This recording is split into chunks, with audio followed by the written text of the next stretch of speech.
Um, cool. Who is here? We got some folks here. 1, 2, 3, 4. So we are waiting for. Oh, we got Jay. Awesome.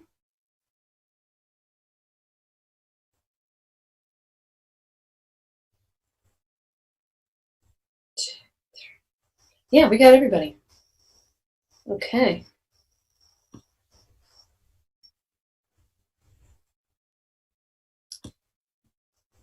All right. Well, I am gonna get this party started, I guess. 6:31. So, all right. So I'm gonna call this meeting to order.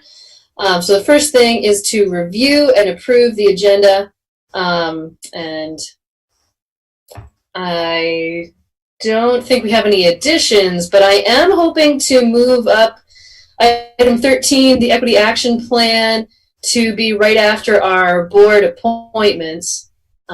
So that'll be more or less item 8.5, is the plan.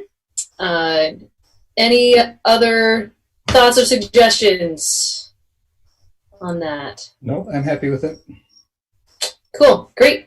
All right, so with that, we will consider the agenda approved.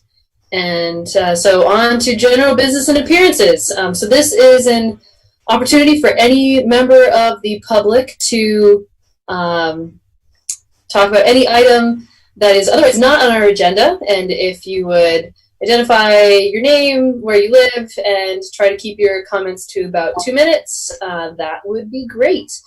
So seems like kind of a small crowd here today, which, you know, is what it is, I guess. But anyway, any folks that would like to speak on a topic otherwise not on our agenda? Shayna Casper has raised her hand. Okay. Hey, Shayna, go ahead.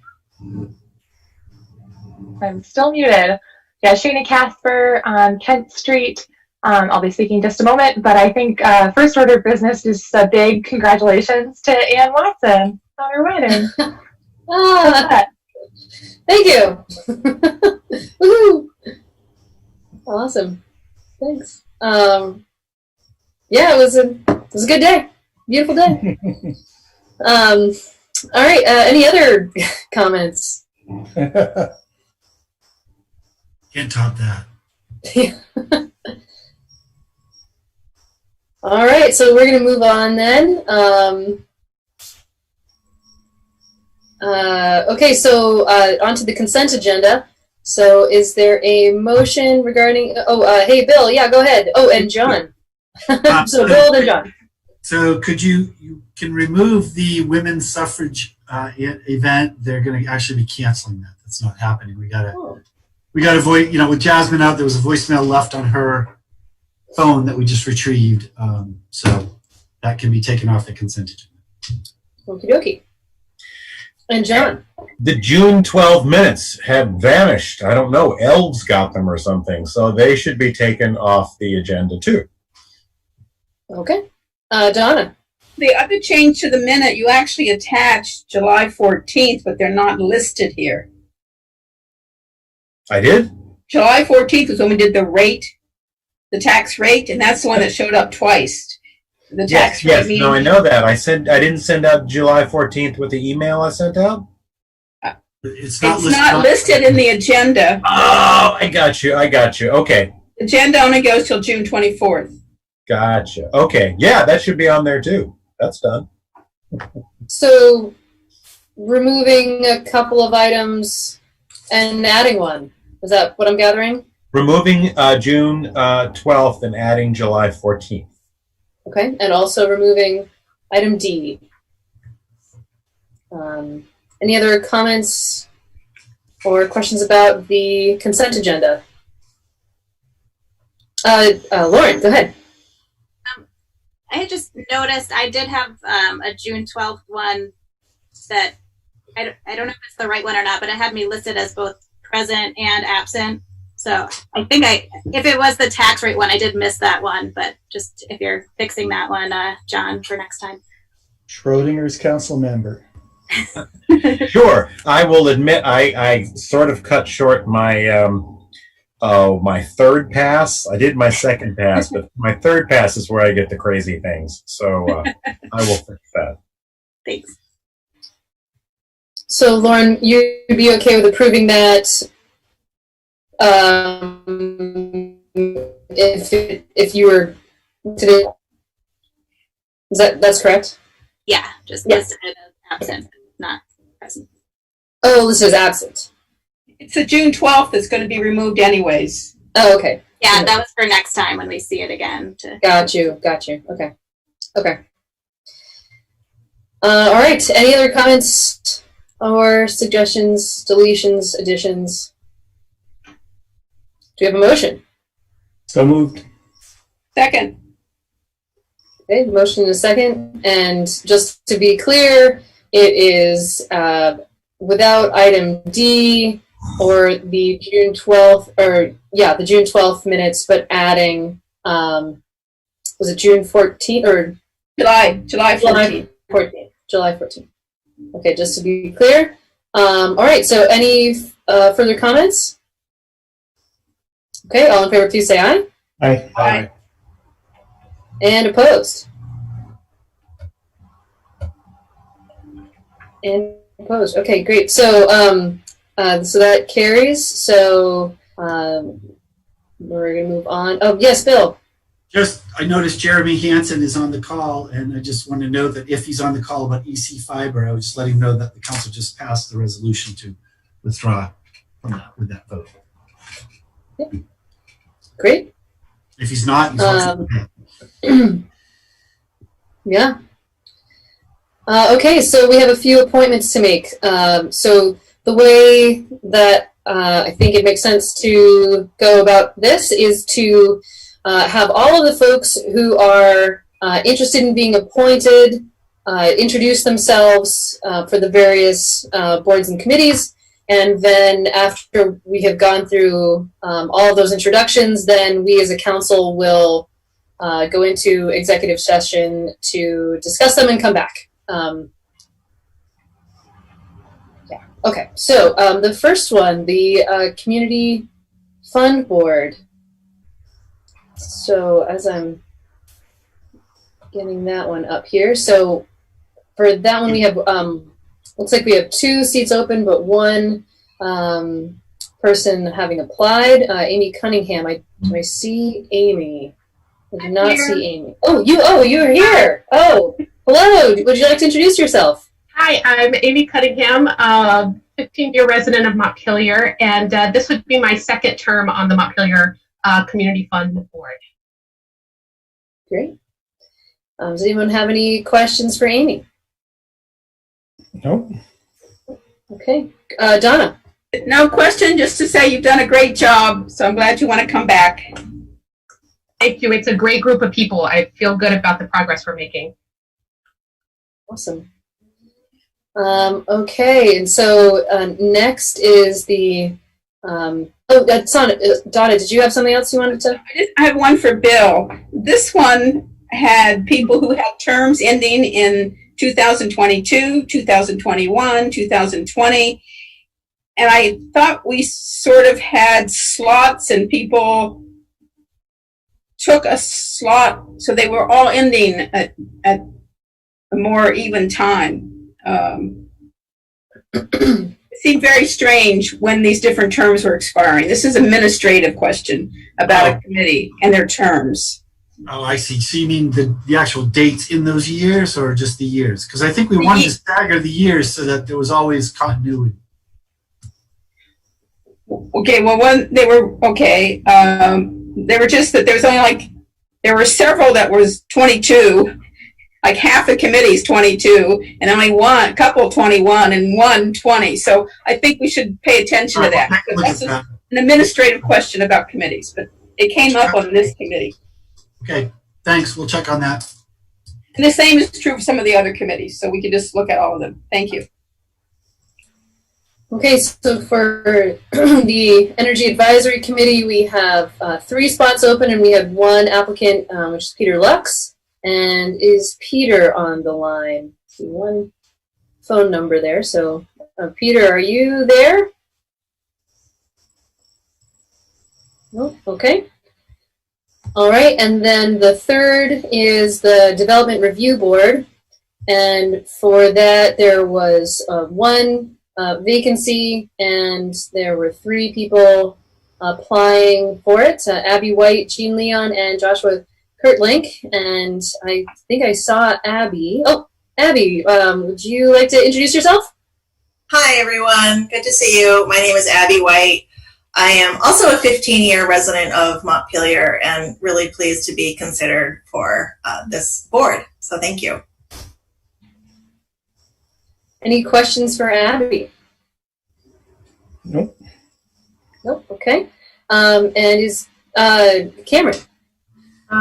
We got a message from Josh Kurtley, who said he did plan on joining, but had an unexpected schedule change with his childcare, so he was unable to make it. So he wanted to send his apologies. Okay. Thank you for that.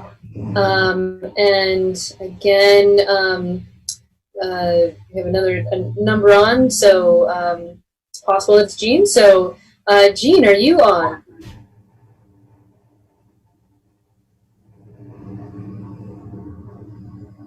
Okay, not hearing anybody speak up there. So, at this point, I think we probably should go into executive session. Is there a motion? I'll make a motion that we go into executive session to consider the nominations for the 3 committee positions. Second. Okay. This is not one of the ones where you have to have 2 findings, right? All right. So, okay. All in favor, please say aye. Aye. Aye. And opposed.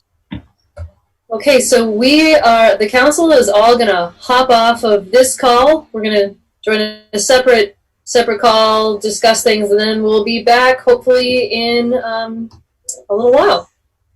All right, so we'll be back. See you all soon.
Are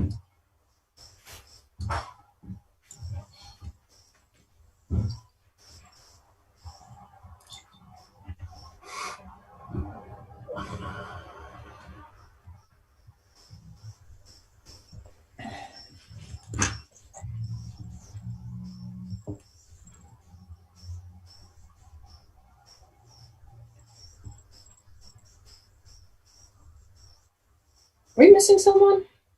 What are we missing?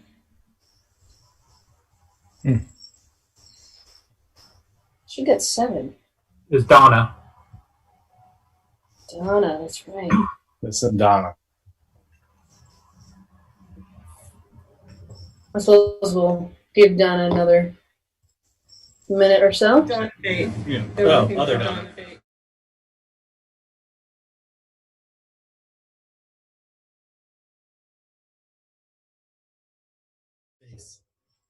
Yeah.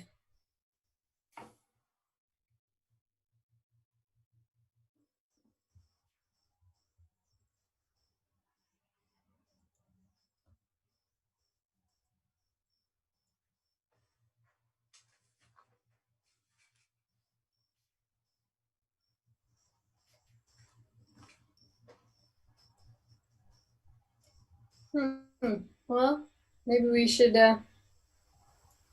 keep going. She'll catch up. Maybe I'll give her just a quick text. Be like, "How's it going? What's going on?"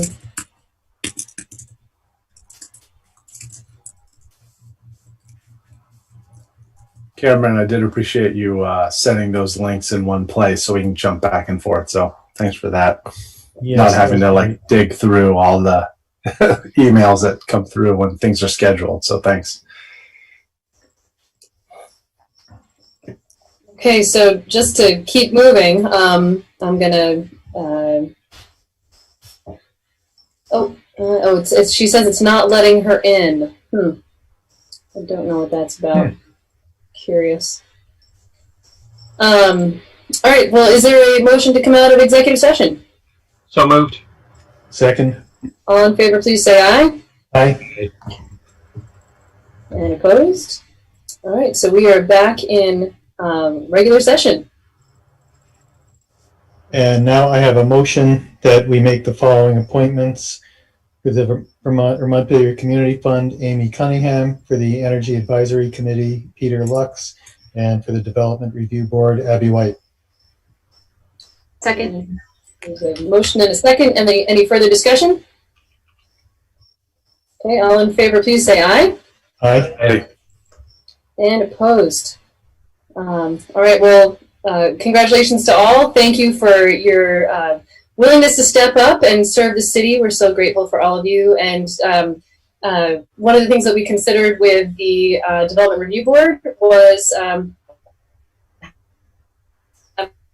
balance. So just to provide a little context and background of that decision. Thank you so much, Abby, for stepping up. All right, so we are going to move on to the Equity Action Plan with the Social and Economic Justice Committee. And for that, I believe Shayna is here. Do you want to talk about this, Shayna? Yeah, and I believe Michael is on as well. Oh, Michael's on as well. Want to come Great. on video, Michael? Yes, can you hear me? Yep, we can hear you now. Okay. Perfect. I don't know. Oh, video. I can start the video. Sorry. There. There we go.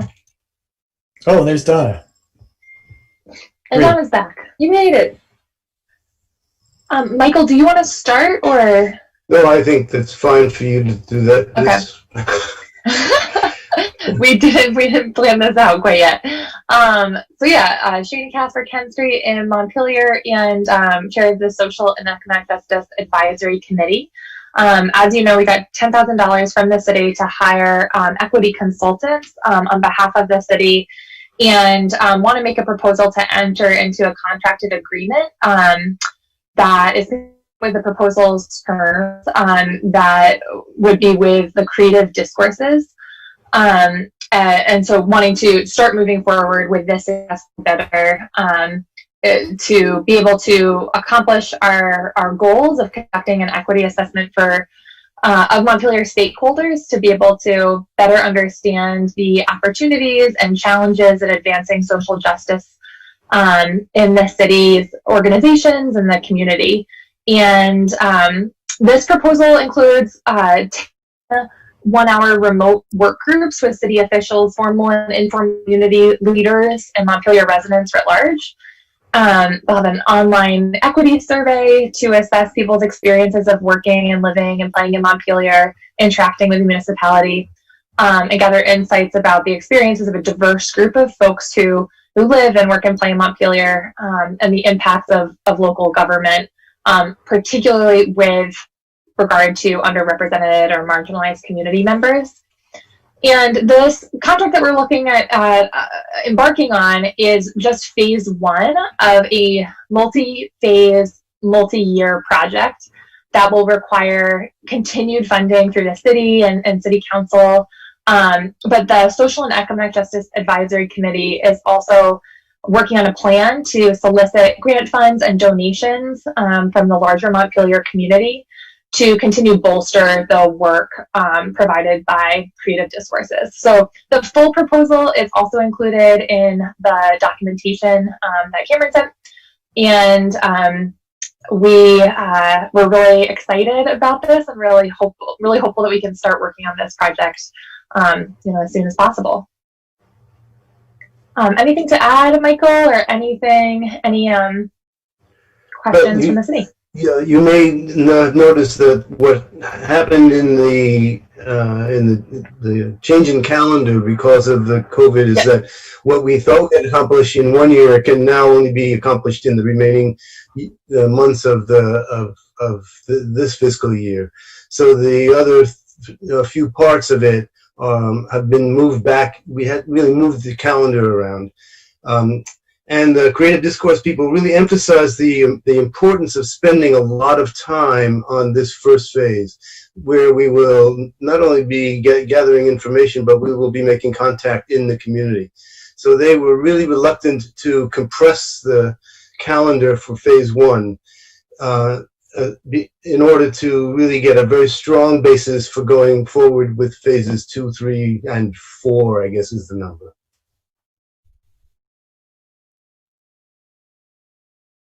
Thanks, Michael. Great. Any questions for Michael or Shayna?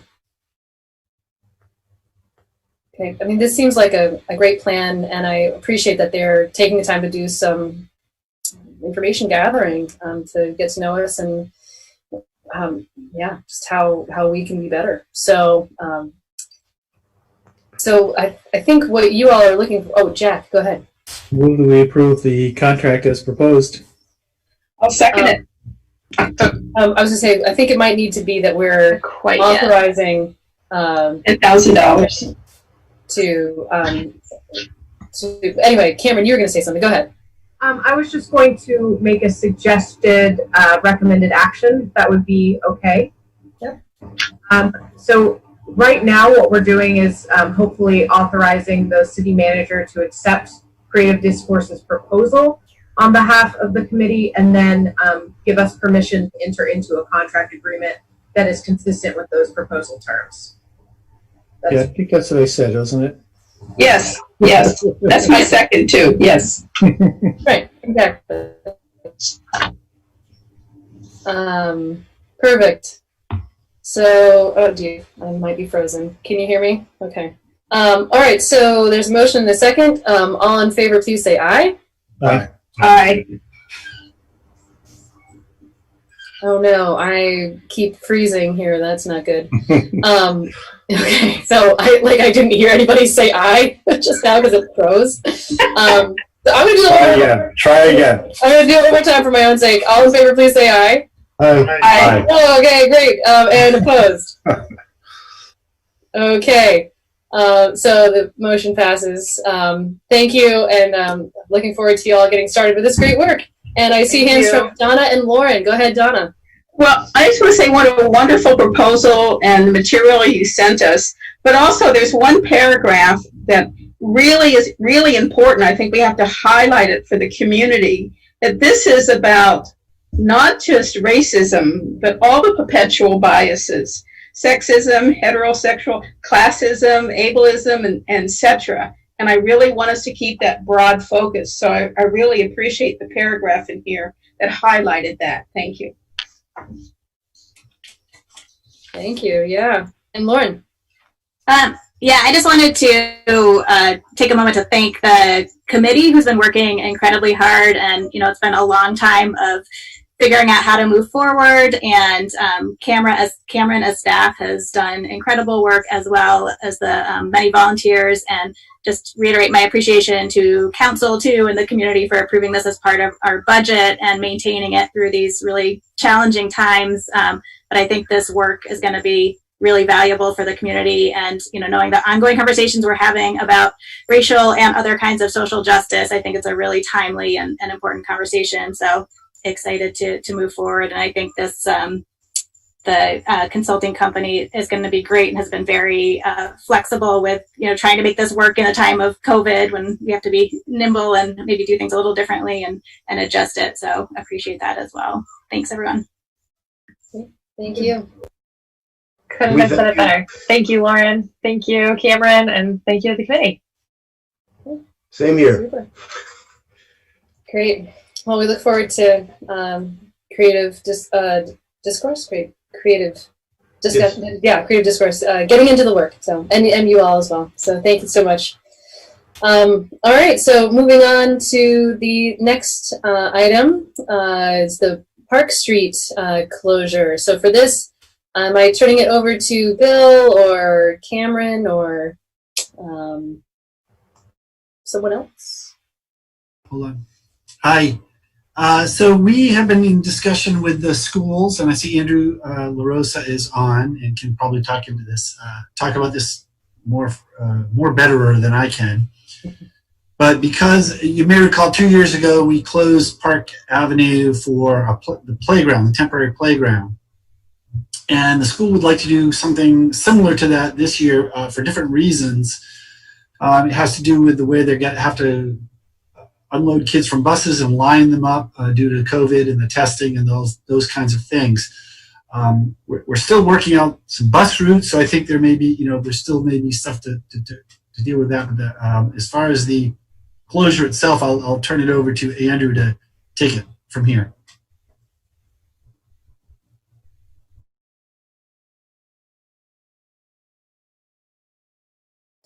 So, Andrew, it looks like, so we're not able to hear you right now. It doesn't look like you're muted on Zoom.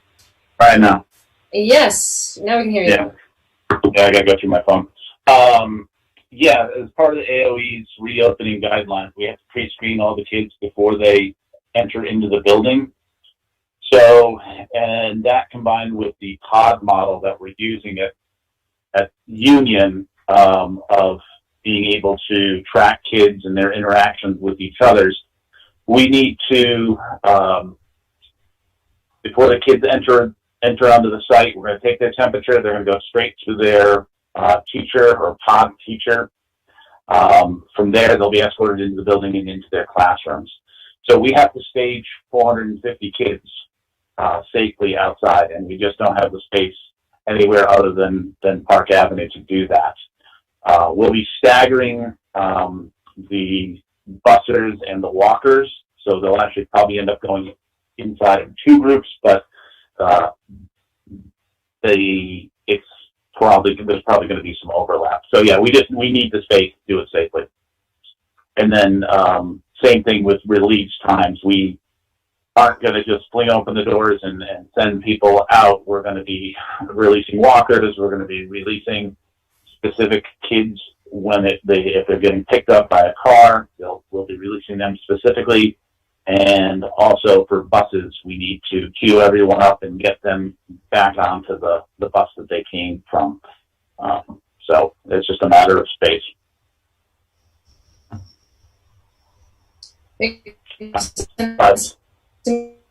Connor. Makes sense. I'm just wondering, school to school, are we pretty much having the same protocol? Do we have enough space for Main Street Middle School? I was thinking that might be a bit tight as well.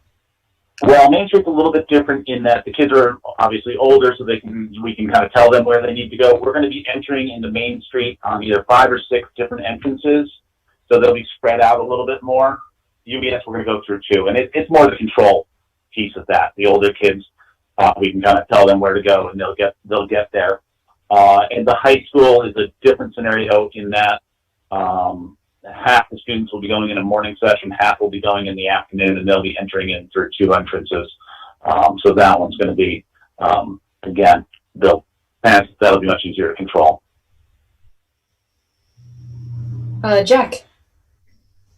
Hi, Andrew. A couple of years ago, when we did the playground project, there was a lot of outreach and communication with the neighbors who would be affected, and I think that was part of one of the keys to the success. And I wonder if you could update us on how things are going in that area. Yeah, we've been in touch with John, the neighbor directly across the street. He understands the need. We're going to work with his tenants to make sure that they have off-street parking in the winter time, and just like we did last time, as well as the other neighbors up on Park Avenue.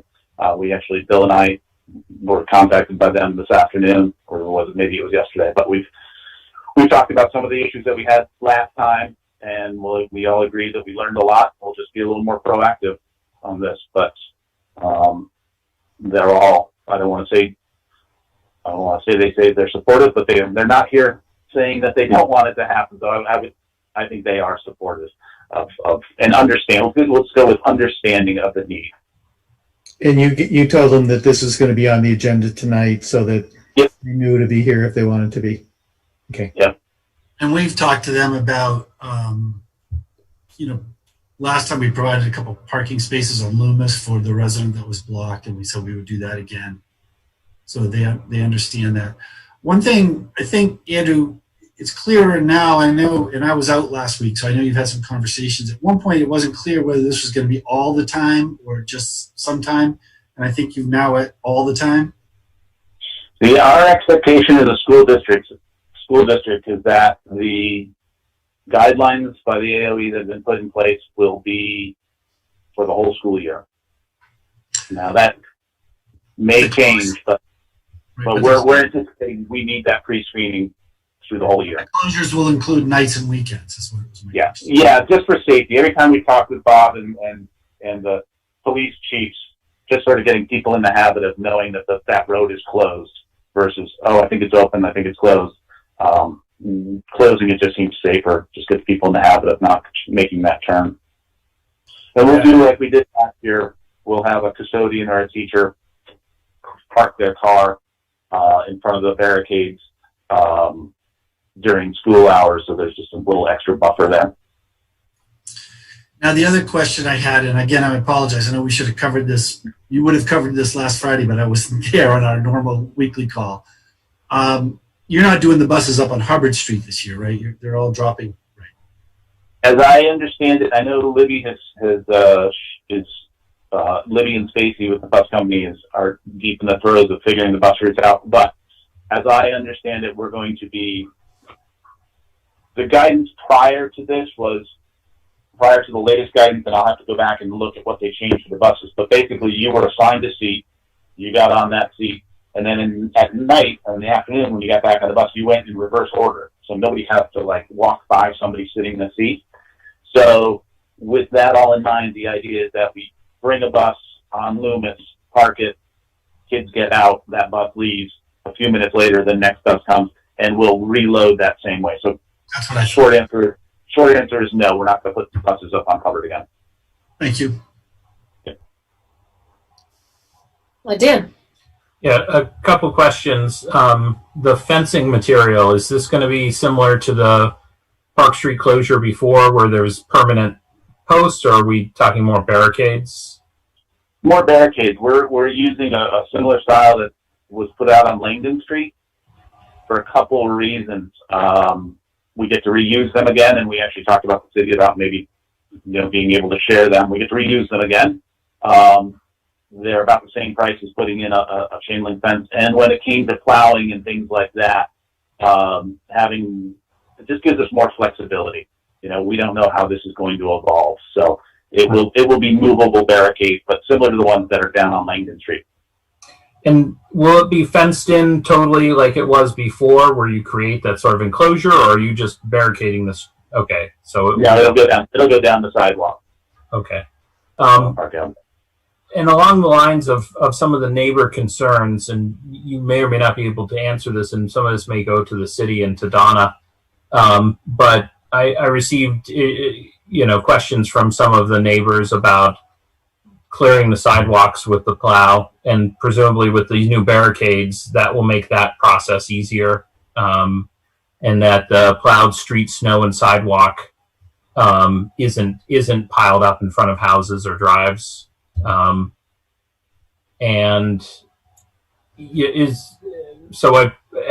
you addressed those issues with the neighbors?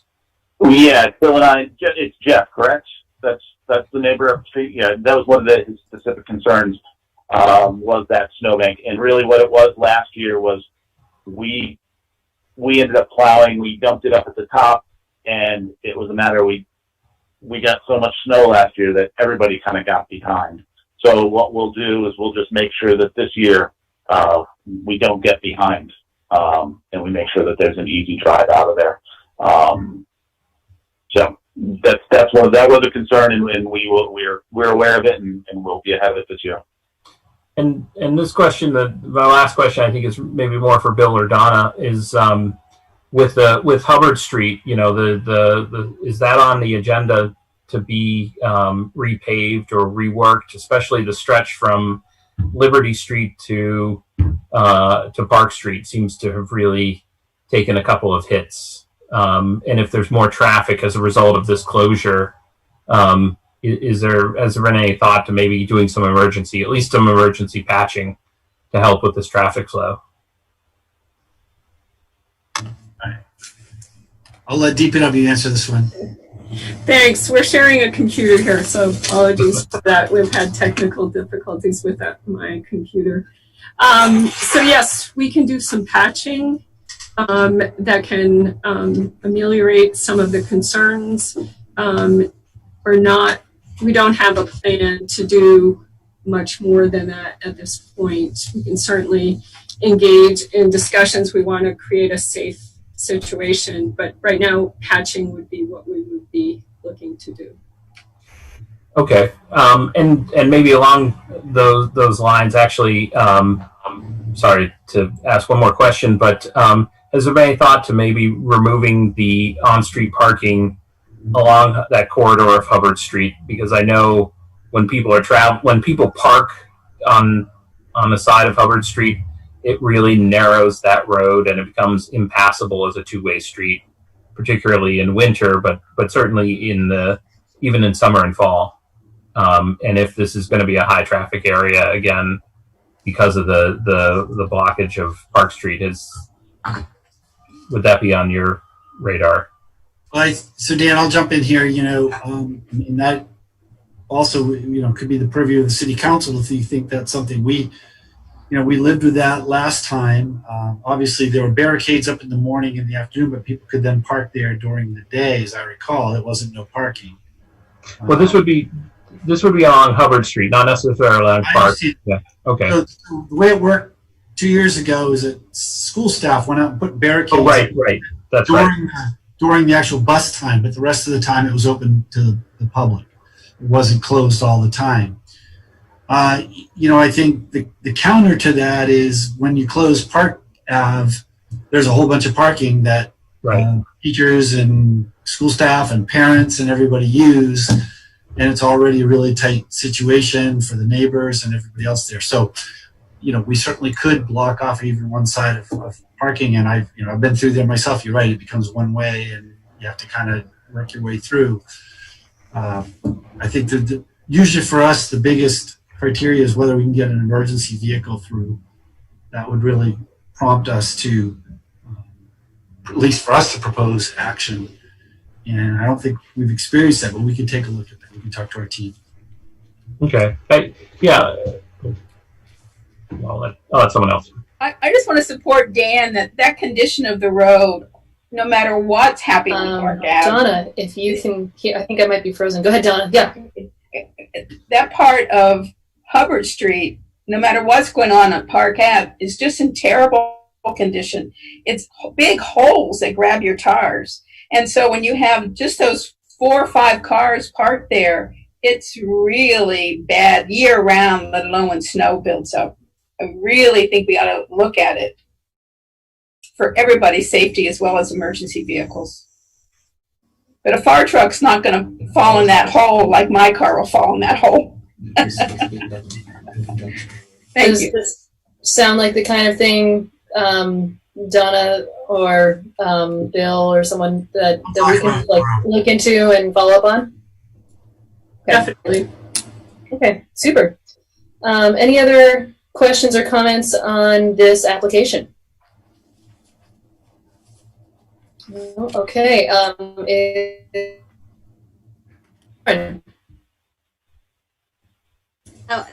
was just going to say that, you know, I think getting all of these logistics right for the neighbors and for the parking, but certainly the, you know, the space that we need for our kids. I know our school administrators are in this impossible situation right now, trying to figure out how to make school work.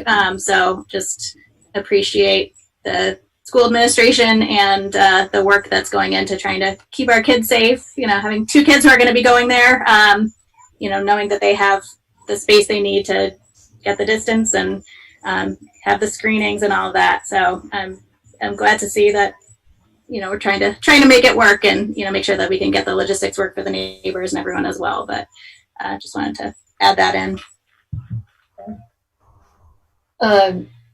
Jay, was that a hand? Go ahead, Jay. Yeah, just quickly to add too that because the buses are not doing one of the main things that we did when we set up the program 2 years ago with the playground was did the bus drop off and pick up on Hubbard past you know, up above the playground. And so because we don't have to do that now, there's still that parking available, which I think is, you know, which is a big difference relative to what we're talking about now, where the buses will drop off closer to the school in the staggered way. So I think that you know helps the process and it is not as much of an impediment to the neighbors for the school year. Cool. Yeah. And just to be good, Dan. Yeah. I'm sorry. Just to be clear, you know, my concern about the parking is really from Liberty Street to Park Street. That's where it really bottlenecks. The segment of Hubbard from Park to State Street, I think, is much more manageable. Generally, it's a little bit wider. It just seems to bottleneck at that first segment. And I think, but I'm perfectly satisfied. I like the idea that, you know, we revisit it and just look into it. I don't want to necessarily start eliminating parking spaces if we don't have to. But it certainly is something that I think we should be keeping on our radar, because I think it is the one sort of weak link here as far as traffic flow. Or one. Okay. So is there a motion? Go ahead, Jack. Move that we approve the plan. Second. Okay, so there's a motion and a second. Further discussion? All in favor, please say aye. Aye. Aye. And opposed?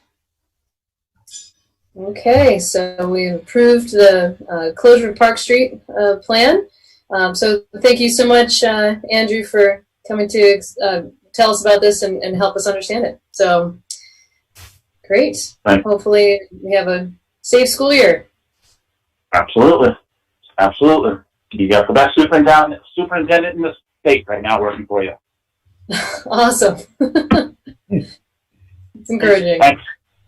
All right, so we're going to move on to the Stormwater Master Plan. And so for this, I'm sort of assuming I'm turning it over to Zach or Donna. And Kurt. And Kurt. So yes, the three of us are going to present different aspects of the stormwater update. So I just want to sort of recap that we provided in the packet an updated memo so that a lot of the details you were able to look at and read prior to the conversation tonight. The last time we provided an update was in February of 2018. And I'll start off with some general information, and then the majority of the details, which I haven't been here for, will be presented by my two colleagues, and then we'll take questions. So in terms of the stormwater overview, we have a list of, and Cameron, do you have the... Yes, I will share your presentation right now. Thank you so much. Can you see it? Yes, I can see it. Great. Hopefully everybody else can. So in the stormwater update, the overview is that we have a variety of components that are in play here. The stormwater master plan, which was last provided in February 2018, the municipal roads general permit, initially applied for coverage in 2018. The roof drain study, which was completed last year. Development of a long-term control plan. That's the draft is completed. There's more work to be done on that. And the stormwater steady state plan is the only part of the system that I've mentioned that is not included in the master plan. We are also partnering on the completion of work for these, for the plan.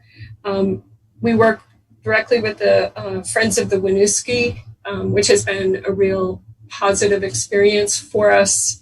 They have expertise, as you probably know, in project development, grant writing, and they administratively support the city. They've served as a conduit in a number of instances for accessing funding, which has been critical since the stormwater program in general is not currently been funded in our annual plan.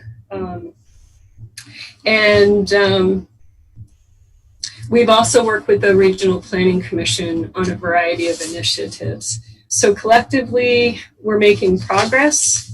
And I'm going to turn this over at this point to Zach. All right, so first of all, I'm going to start off with just a broad definition of what the Stormwater Master Plan is. And it's an overview of both existing and future considerations of anticipated development with an opportunity to identify stormwater treatment and mitigation projects and efforts that will have the highest return on investment. The goal of this document is to support the city in improving stormwater management by providing a list of high priority water resource concerns and identifying some conceptual solutions that will support development and implementation in the future in a targeted manner. Some of the other components that were identified in the master plan include a review of our best management practices for street sweeping and catch basin cleaning, a prioritized list of problem areas, highlight opportunities to implement treatment in combined sewer overflow areas, present some conceptual ideas for the high priority areas that were identified, and review the available funding sources that were currently that were in 2018 when the master plan was drafted. Next slide, Cameron. So in 2018, we provided a very similar list to what is here, and everything that you see in green, highlighted in green, is a change in status from 2018 to 2020. So we just recently implemented CSO monitoring systems in all of our overflow structures, which is going to be great because it's going to provide us with a lot of data that we haven't had. So it'll help us target areas for a reduction in CSO volumes. So that was just implemented in the past about a month ago. We're still in the confirmation and configuration phase with our consultant at this time. As we mentioned before, we've since completed the roof drain separation study. And then there are a few projects where we have actually implemented some treatment. Old Country Club Road along the bike path, the new bike path. The BSECU parking lot that you've probably all seen, the little stormwater treatment area. The UES did some stormwater treatment as well when they redid their playground. We finished the design of the Hubbard Park system, and now we've actually received a grant for that project. We had hoped to get into construction this summer, but due to COVID, it's kind of slowed things down there. So we are hopeful that we'll be able to get an extension so that we can construct that hopefully next year. Chestnut Hill the design had been completed. We have received some grant funding to do a portion of that project. And lastly is the Taylor Street brick arch lining and stormwater treatment that is currently being done as we speak.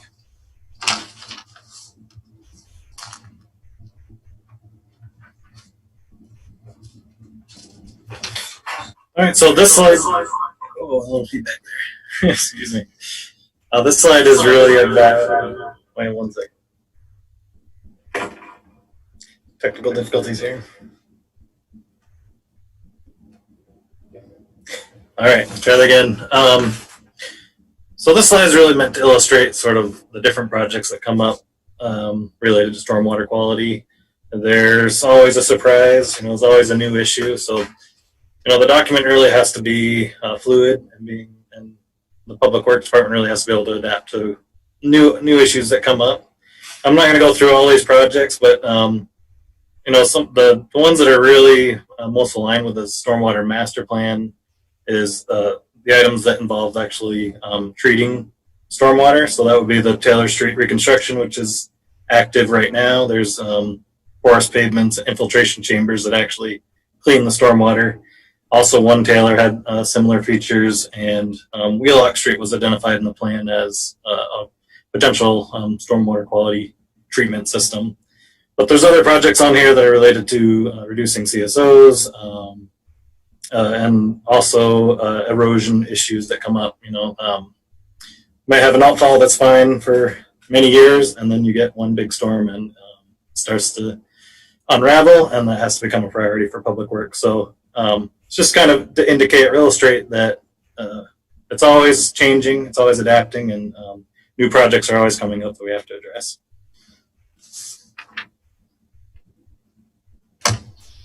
Next slide, Cameron.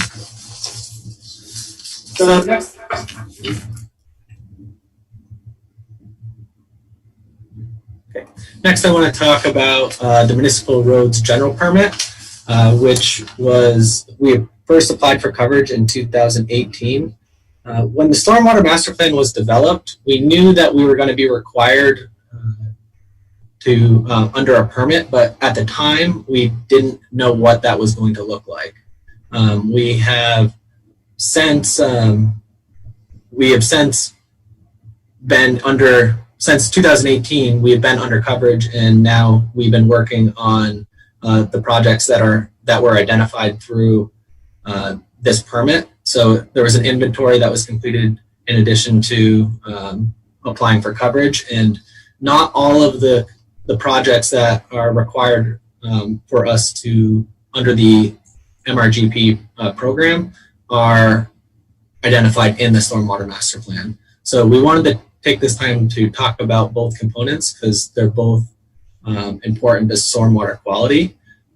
This permit was required by Act 64, and it requires all municipalities to bring non-compliant hydraulically connected roads and outfalls to standards by December 31, 2036.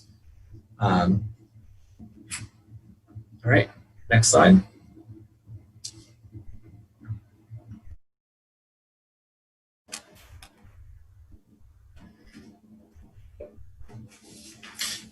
All right, so roof drains are, a lot of them are connected directly to the sewer system, and so they contribute to combined sewer overflows, which is obviously a water quality concern.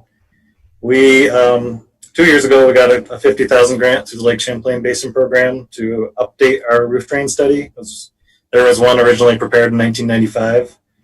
And really, the report looked kind of in depth at the commercial, the large buildings with a fairly large contributing area of stormwater to the sewer, and just kind of a rough layout of some options for residential treatment. So through this grant, we updated all the commercial buildings and the schools where they're at, looked at whether it would require internal or external work to separate them from the sewer system. And it ties into the long-term control plan that Zach mentioned for eliminating CSOs. We were also able to purchase a smoke testing machine through this grant, which is a great tool for identifying these issues. And sort of the last piece that we have to wrap up with this is to propose some ordinance. Resolving these issues will require going on to or working with private properties. And now we're working on an update to the sewer ordinance now already. There's some updates that need to be done for managing grease in the sewer system as well. So we will come back at some point to council and have some language for your consideration to include roof drain separation work. And tying in with that, related to the roof drain connections, is the long-term control plan. So this is a requirement of our wastewater plant discharge permit, is to develop a plan to effectively eliminate CSO overflow events. And that's going to require a variety of different things. The roof drain separation work is a component of it. There's also some street separation. There's infiltration. There's capacity issues with our collection system and the siphons that transfer the wastewater across the rivers. And we just wanted to mention this as, again, it's all tied into water quality. CSOs are mentioned in the Stormwater Master Plan, but just very briefly. And it is, we feel a very important consideration as you look at overall water quality for Montpelier. So we have completed the draft of the long-term control plan. The state has provided comments back, and we're currently updating the plan based on those comments. And really what this plan does is sort of give us a roadmap. We've identified funding based on the sewer master plan for projects that need to be done in order to eliminate CSOs. It is going to take some time, but just recently we were able to get the automatic monitor systems in, which allows us to see on our computer when an overflow happens, the volume that actually discharges and where that water is coming from if there's multiple pipes entering the structure. So it's a great first step, and I think, like I said, this is a very important piece of the overall water quality picture. So just wanted to bring that into the discussion here. Yep. All right, oops. Okay. So this graphic here is second to the last of our graphic presentations, and it's placed here so that it identifies the collective efforts that are ongoing that we've been talking about. And it's an opportunity for questions and answers before Zach concludes the presentation on what's next. So if any of you have questions directly related to what's been presented or to the memo, we're happy to answer questions now. And on this chart here, the stuff in green indicates that it is a regulatory requirement. So we have both the permit requirements for MRGP and the long-term control plan.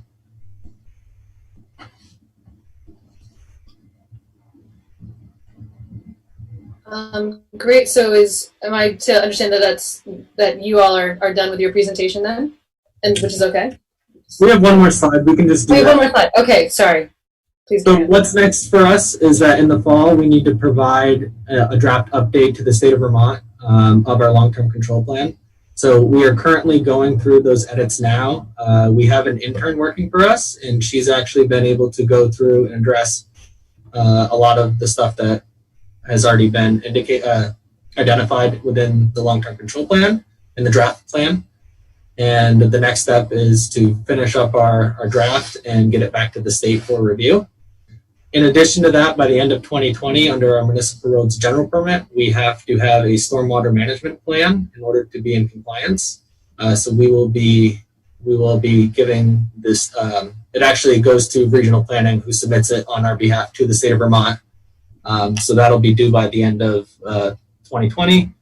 And then the other component is development of a stormwater steady state master plan, which is, we have these master plans for sewer and we have them for water, and we feel that we need to develop the same thing for stormwater so that we can tackle both the failing infrastructure and the treatment in a combined effort. Now, is there any questions?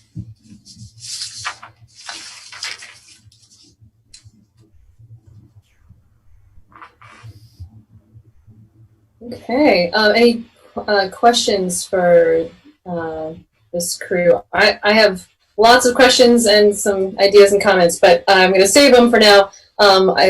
Is that a hand from Lauren? Yeah, I had a couple quick questions.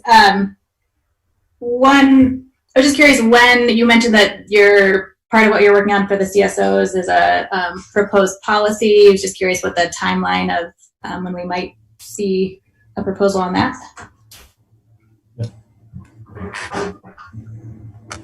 So I think you're mentioning the roof drain separation policy. Is that what you're referring to? The ordinance update for the roof drain connections? That might have been. It was, yeah, it might have been part of that. I just thought that there was a tied to the CSO policy proposal. Just curious when that would be coming back to us potentially. Is that the long-term control plan, Clerk? Yeah,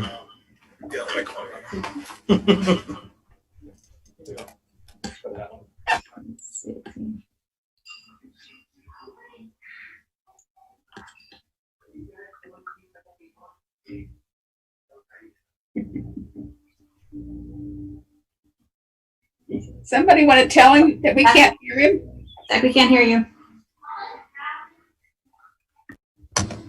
Okay, try that again. So the long-term control plan is it's a document that's submitted to the state as far as like our roadmap to eliminating CSOs. It's tied to the funding levels we have in the sewer master plan, and so as far as approval by council, I mean, I don't know. It has to be approved by the state, but it's I was more referring to coming to council about the roof drain separation ordinance to approve some. Yeah, that's what I was wondering about the timing of. Okay, I would say this winter sometime I'd like to present that to council. Cool. After construction season. Yeah. Yes. Just a couple more quick ones. Do you know yet how the impending 3-acre general permit might impact like priorities, or what that might change for what the city's going to have to do in the coming years? And I mean, I know the timeline on that is pretty long, but my understanding is that it's kind of ready to go and could come out soon. So just curious what that might do to change priorities or bump things up the list. Right. Yeah, the city doesn't have a lot of large properties contiguous. Right. This cemetery is probably one, maybe Hover Park, that could be impacted by that. I don't see a large impact from that rule for the city because there's not a lot of impervious areas associated with them. But something we'll definitely have to address as it comes up. Great. Just curious too, how much in the plan is, I assume it's all at this point, like climate resilience is built into, whatever standards we're looking at. Just curious how much knowing that the world is changing and standards, is that baked in at this point? Is there still work to do on ensuring that infrastructure investments we're making are going to be resilient to the future that Right. we know? So, almost everything is underground. So there, you have some protection from elements there. And, the goal of most of the infrastructure work is to increase capacity. That's really our restricting factors. The wastewater plant can treat a lot more water than we can get to it.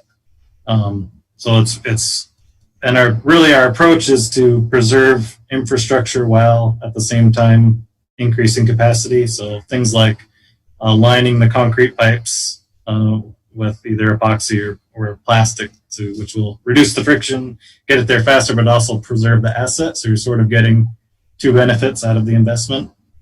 So that's really the primary approach to how we went about the long-term control plan is increase capacity while preserving the asset. Thanks. Did I see a hand from Dan at one point? You may have, but I do actually have a question, so I'm happy to. Okay. I had one specific question. It just caught my eye in reviewing the slides where you talked about the road diet. What does that mean? So for example, on Greenfield, Deerfield, we had a road that was like 36 to 38 feet in width. Mm-hmm. So when we reclaimed it and redid the road, you shrink up the amount of impervious area, which is a really good benefit for stormwater quality because you allow water to get off the road and start absorbing through the natural features, such as grass or swales or trees, rain gardens. Right. When we say road diet, that's what we're meaning. So if you have, a 10% reduction in impervious area, there's other communities that have utilities that they get credits for those type of actions. So it's something that we don't necessarily have a credit or get any acknowledgement for, but we still consistently, when we can, try to shrink up the roads. It also helps with traffic calming. And so it doesn't have anything to do with the salt or sand mixture that you pour on the roads or the type of asphalt that you use? No. Okay. And I guess I had a sort of overarching question is, what are the biggest impediments to implementing the next phases in the stormwater master plan? Is it money, or is it sort of time and resources? It's a little bit of both. So we have, that's kind of why we wanted to talk about the stormwater master plan, the long-term control plan, the roof drain study. We have some kind of competing areas that are really all using the same funds.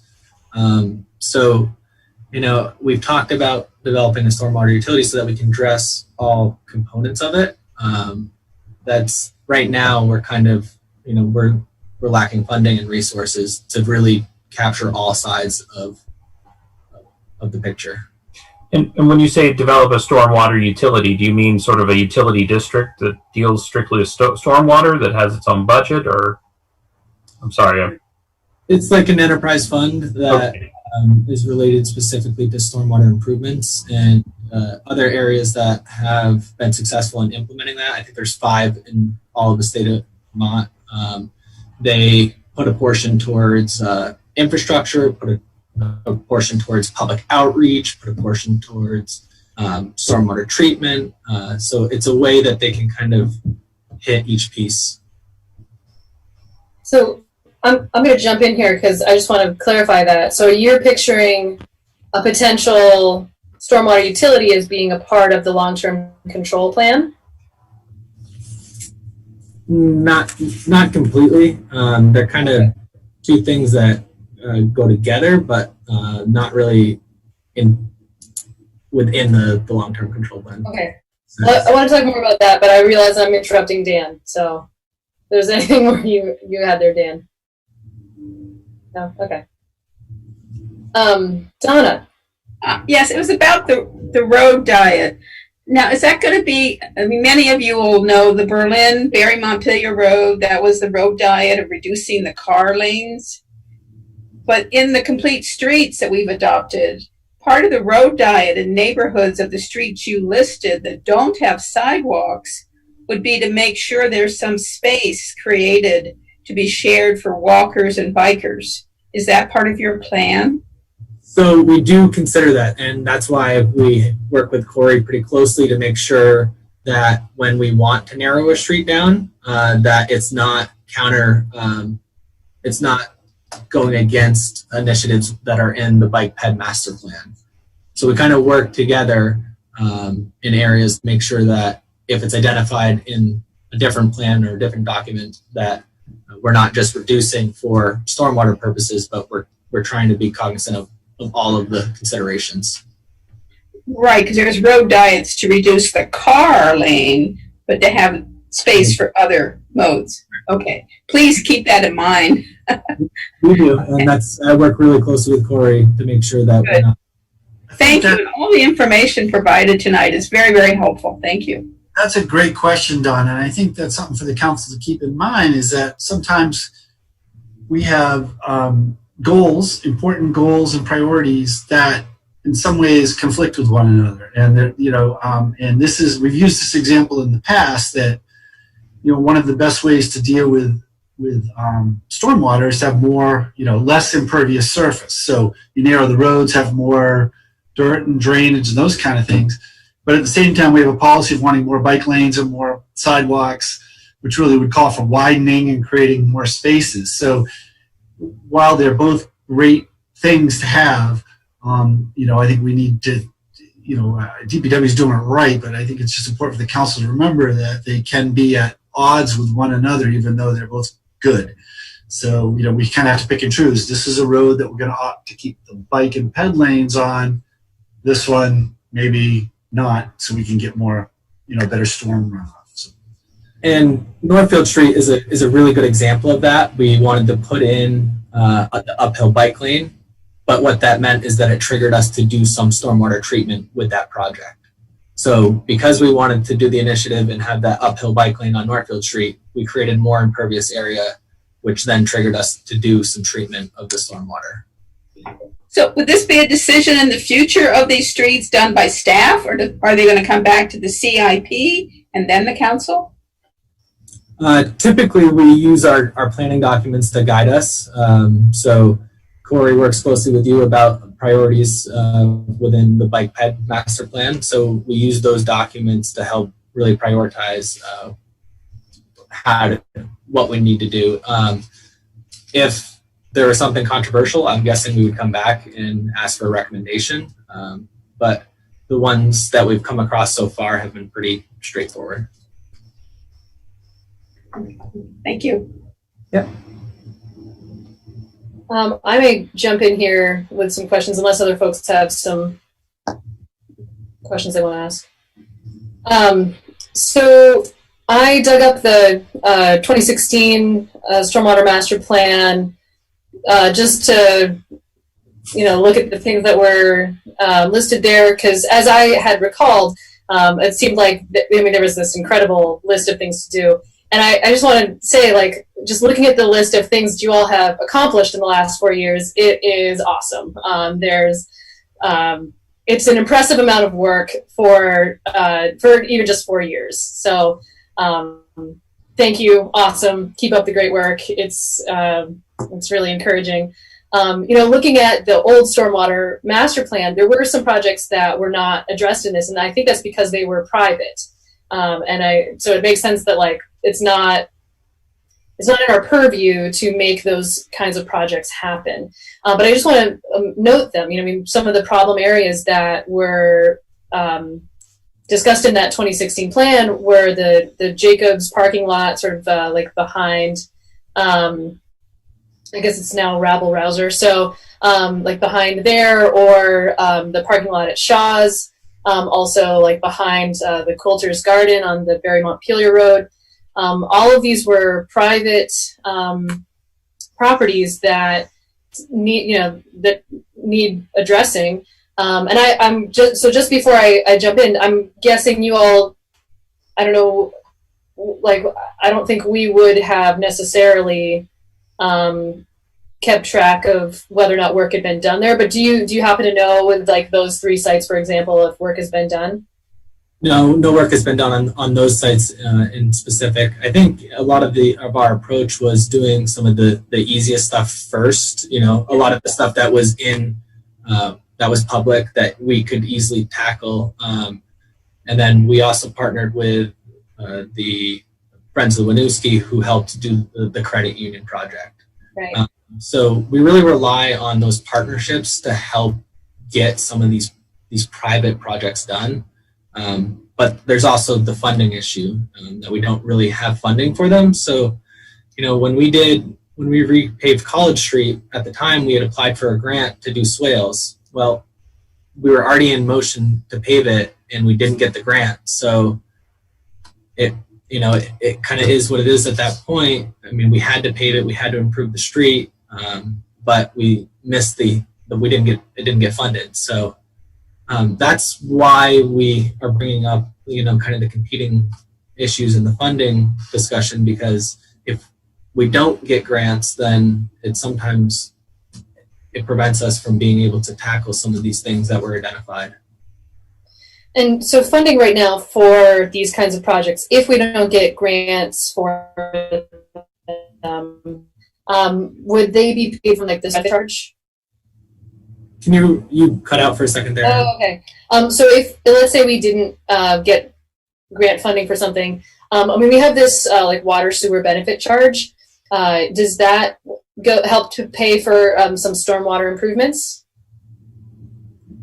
Not at this time. And if you were to develop a utility, you could consider reallocating some of that, but that would also have to be approved and vetted. We do use some of the CSO benefit charge to pay for stormwater maintenance work. We have used some of that, but not the full capital projects. Okay. So, I'm very interested in the long-term steady state plan for stormwater, but that does raise this issue of how is it going to be paid for? And one of the options there is a stormwater utility. And just thinking about the water sewer benefit charge, if that has gone for maintenance of the stormwater system in the past, it seems to me that we should think about who is paying into that and is that the right amount? Because some players in the city are bigger contributors to stormwater than others. And and you could look at this from both a water quality perspective as well as a risk for erosion, that kind of thing. Right now the water sewer benefit charge is based on property value, right? But I think about, Shaw's, for example. Maybe they don't have a proportionally speaking very expensive bill, but they have an incredible amount of asphalt. And so theoretically, I would suppose that someone with a lot of asphalt like that ought to be paying more into some fund that's going to go towards remediating water quality and erosion. And I also, just for context, I even just this week was approached by a homeowner who said, there's this creek behind my house and it is eroding my property, and I don't have funds to correct it. Anyway, so just thinking about how are private folks paying for water issues, particularly in regards to erosion, that we anticipate are going to get worse because of climate change. So it would be great. I would love for there to be a funding mechanism that both went to help with the maintenance of the system and got us up to where it needs to be. So just all that is to say, something that would fund the long-term plan, but in addition to that, might provide some kind of grant opportunities for private citizens that ideally would be self-defeating, right? Because let's say, a place that has a lot of asphalt, like VSECU, puts in a swale or rain garden, that would then, help reduce their contribution to let's say a stormwater utility.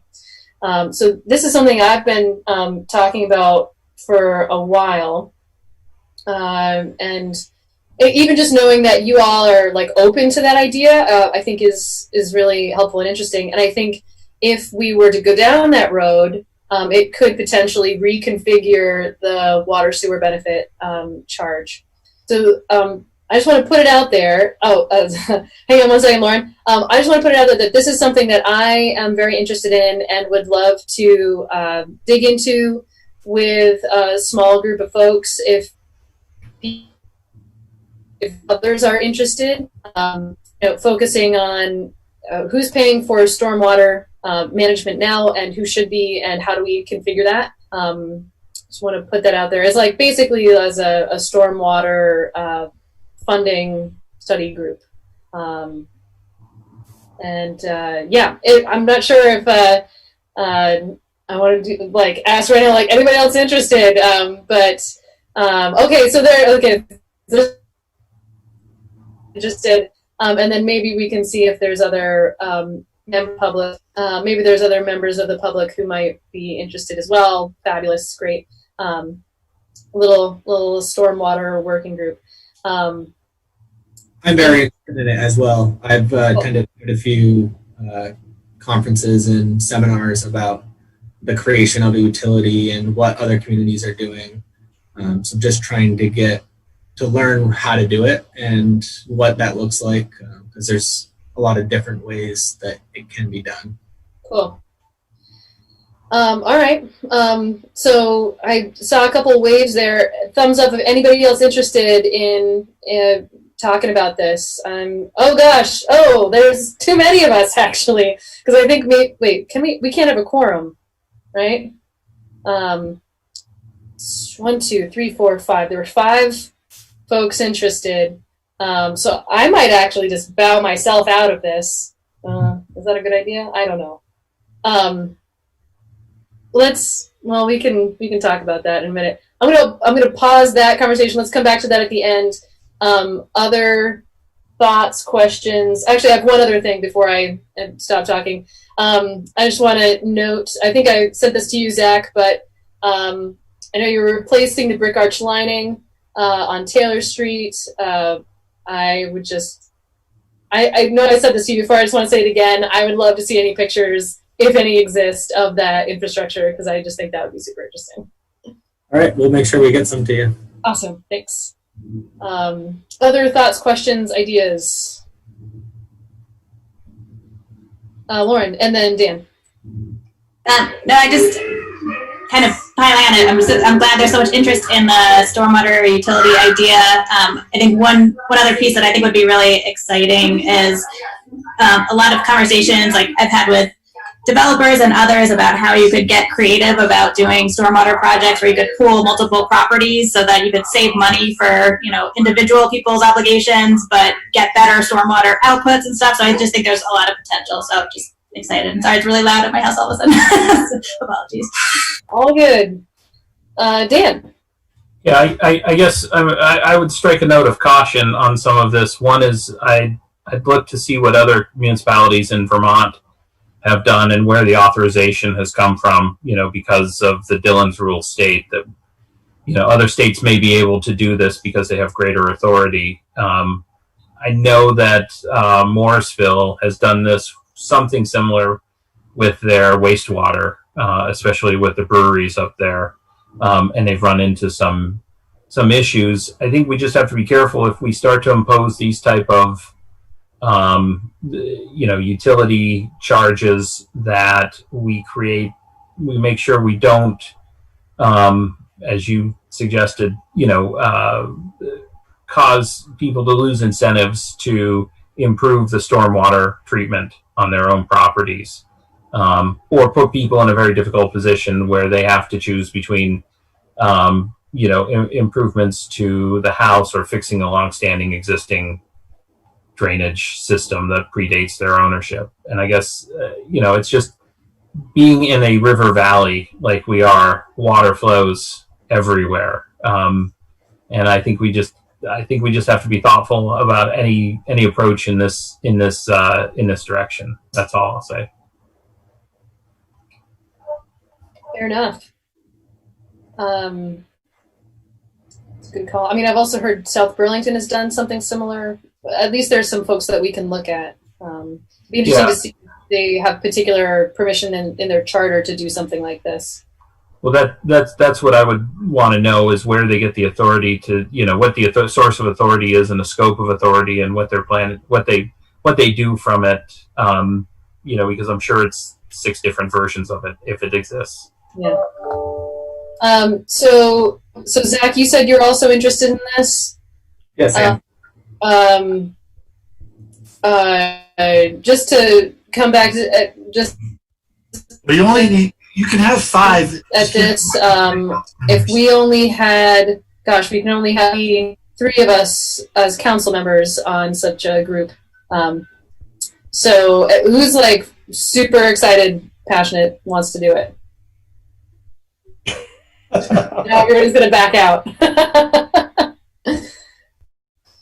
Who's up for it? We got Jay. Count me in. Lauren. I saw Lauren's hand go up. I'm a little again. I just was frozen again. Did anybody else raise their hand? Lauren. Oh, Lauren. Okay. So if it's me, Jay, and Lauren, Zach, can I don't know if I can say this, but it would make sense to me. Zach, if you're willing to just email us and see if we can find a day to meet. Does that sound okay? Yes, it does. Okay.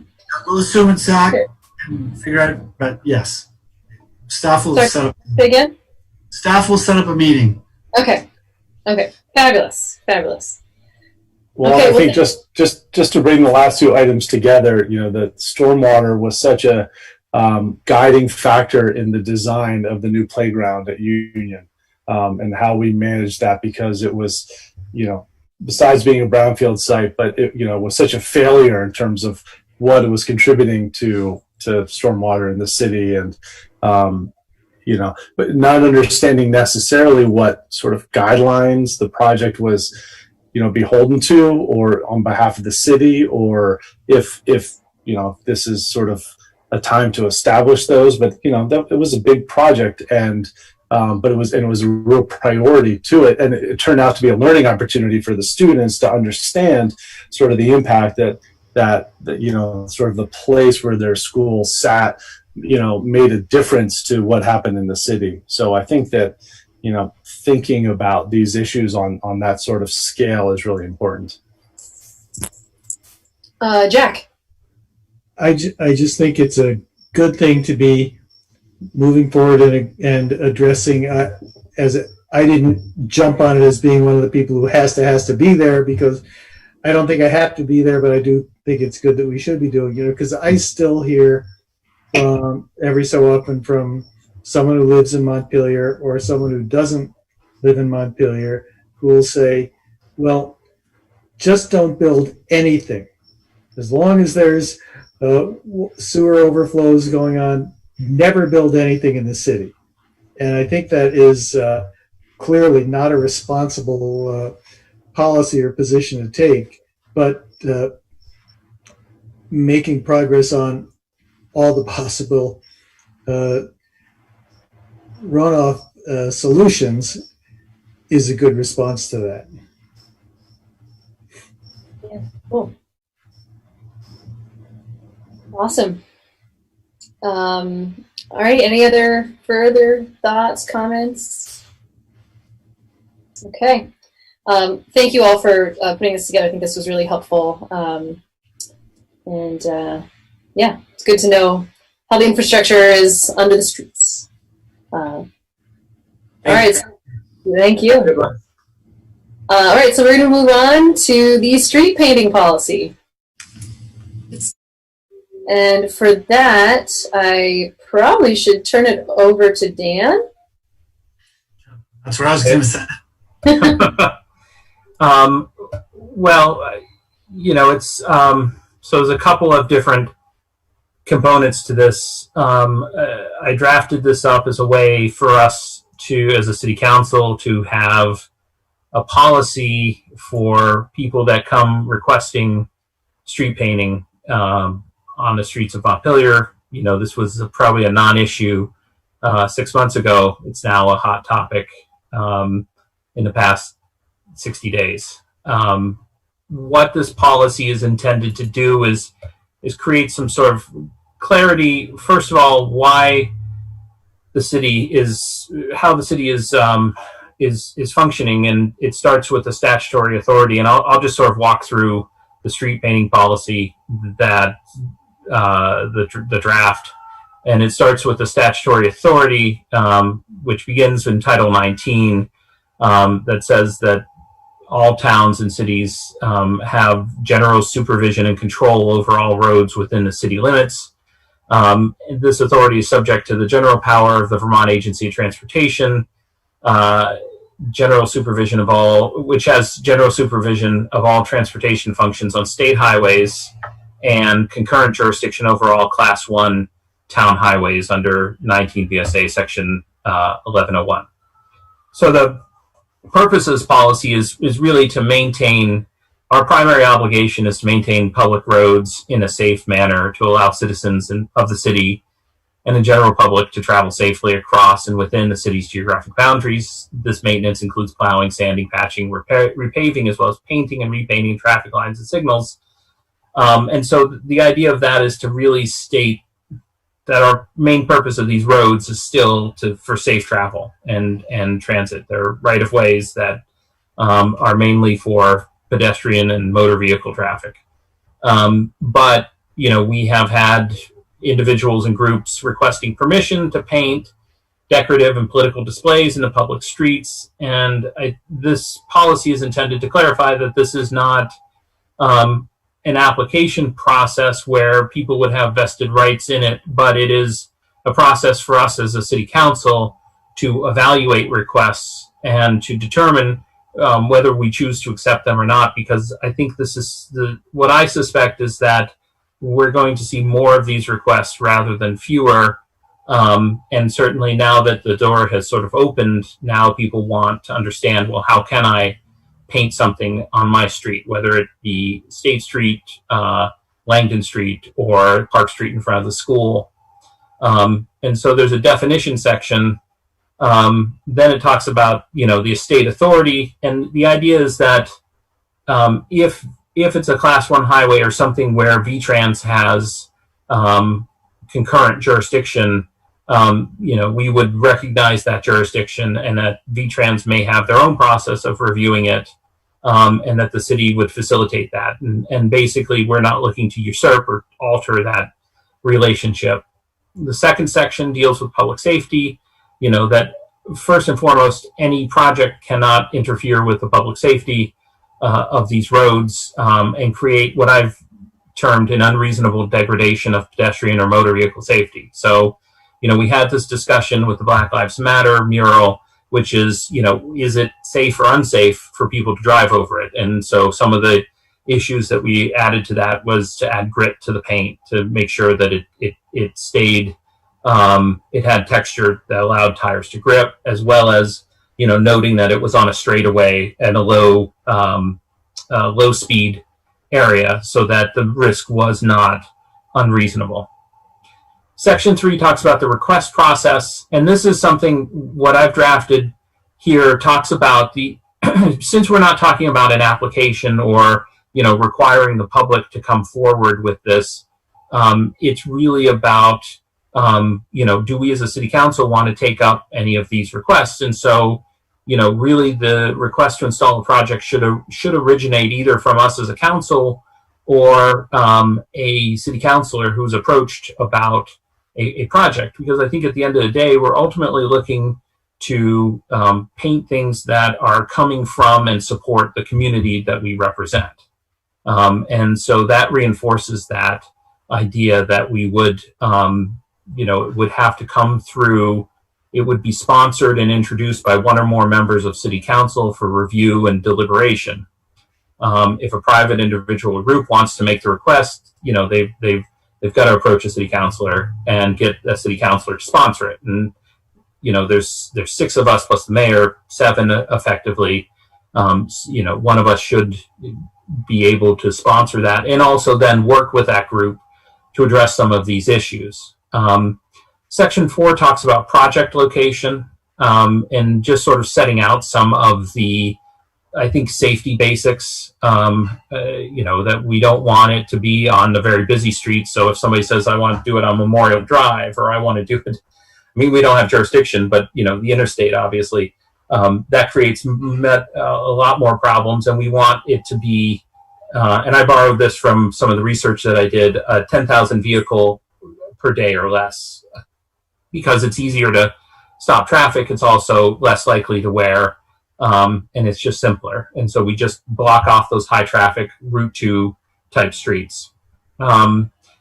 Also saying that the project should be located in a mid-block area away from intersections or markings leading up to an intersection.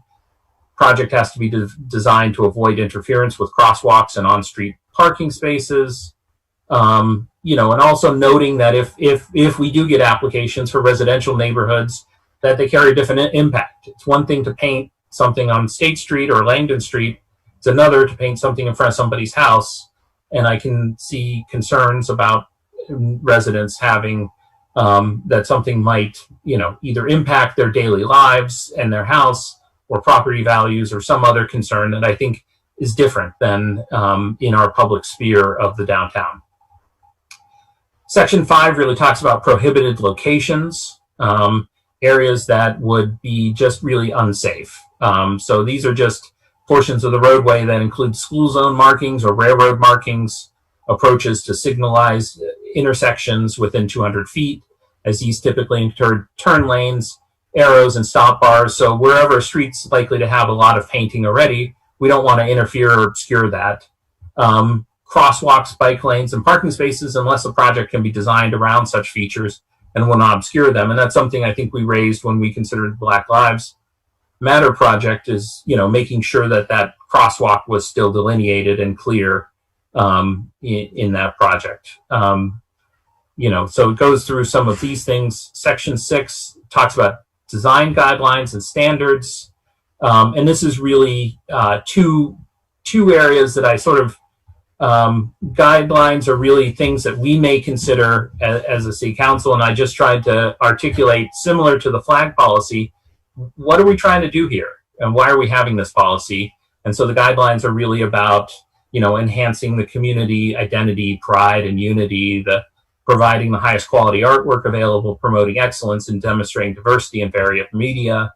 So it's sort of these aspirational things that we would look to as we were evaluating this project, and so that someone who wanted to make a request could look to and say, well, this is why you should adopt this. And then the second part, standards, is really much more about the real things that we really don't want. We don't want logos and commercial speech. We don't want issues with copyright. We don't want, someone's living image who hasn't given permission to do it.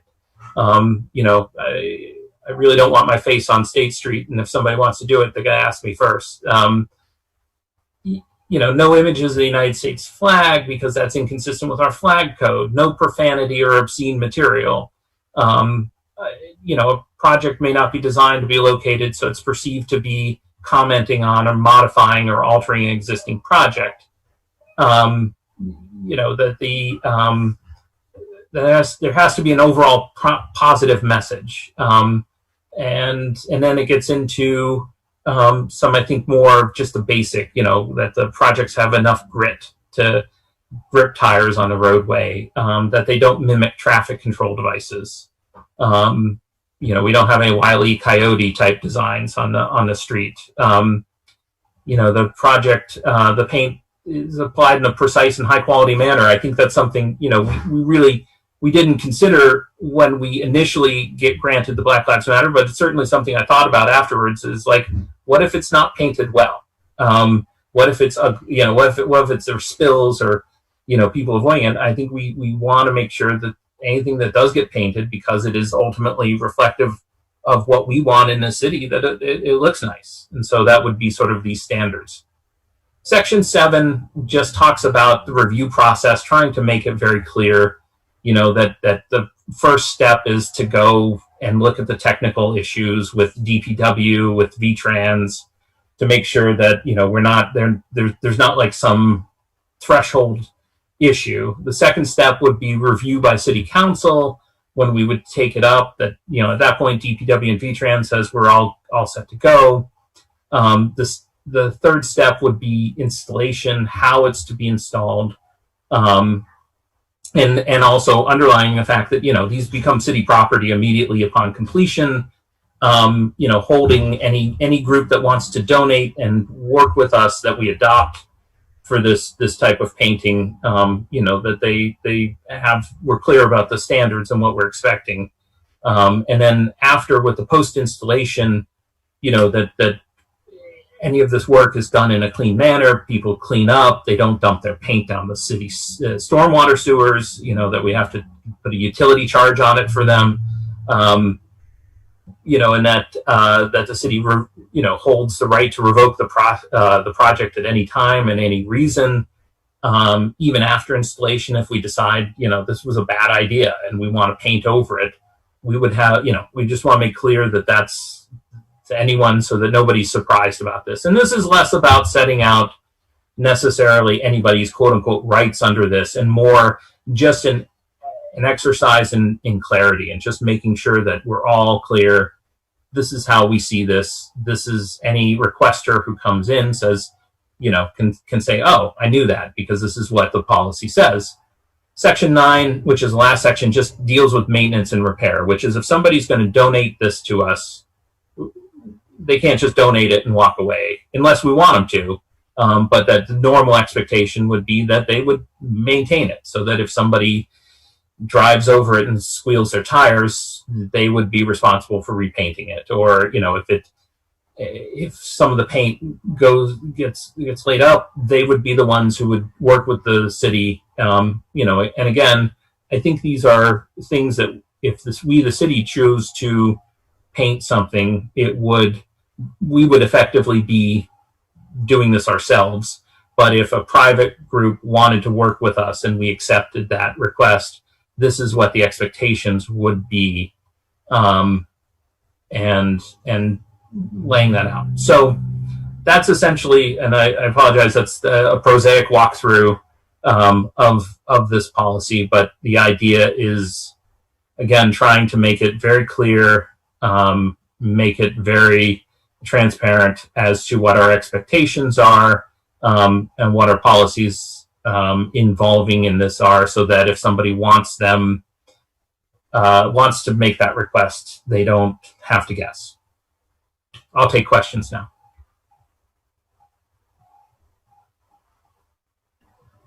Okay, thank you, Dan.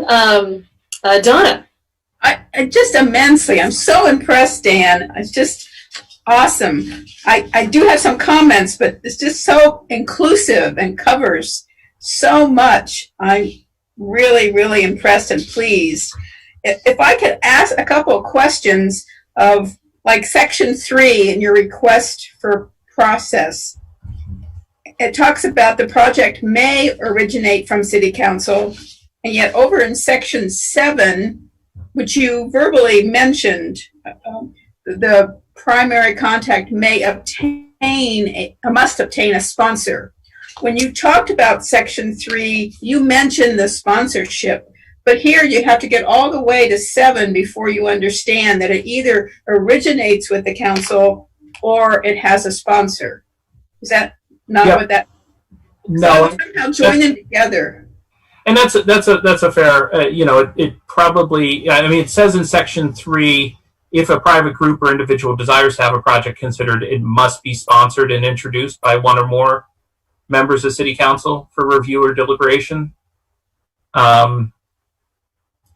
Is that's the same language? Yeah, I mean that's.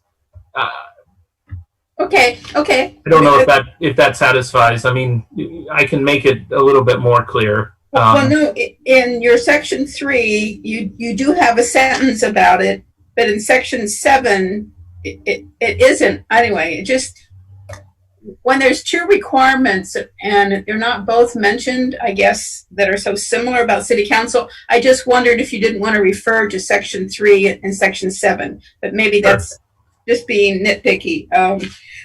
Likewise, if I look at what we did with Black Lives Matter, it was really generated from a sort of a disorganized group. There was no formal organization. So how would they have gotten insurance? You know, that's something we could obviously waive, and that's a good question. Or we could use our own. I mean, that was just something. Yeah, I was going to say the city can always choose to insure it if it's the city's speech. Okay. Well, I assume that the city would do it if it came from the city council, but I wasn't sure if we just had, you know, a councilor sponsoring it from a loose group. Well, so can I jump in on here again? I mean, my view of this, and I want to make sure I don't misinterpret Dan's, is essentially what we're saying is anything that goes on the streets is from the city council. Now, someone may ask us to do it, right, but a councilor has to sponsor it and the council has to vote to do it. So, we're controlling that. It's not the same as just I'm getting a permit to go do this. It's really the city's going to do it. Now, we might let you paint it for us, but it's still us. And that's a little bit of a difference. This is always the city. Right. Yes. And I used the word may, is just primary contact may be required to provide proof of insurance and name the city as co-insured. And, you know, I could imagine if you had, for example, just a large project where somebody wanted to paint at various locations and they were or an organized group and they did have the insurance, you know, why we wouldn't take advantage of that. Right. No. Okay. I got you. Good. And likewise, when it comes to no logos, is Black Lives Matter a trademark? Is it, or something like that? Could it be challenged as almost a logo? That's a fair question. I obviously I was intending it as really, you know, avoiding like the Nike swoosh or something like that. That was clear commercial speech. Right. Everything else there is about commercial or advertising, but logos and trademarks and, you know, slogans, I just, anyway, I'd like to bring it up for discussion. Sure.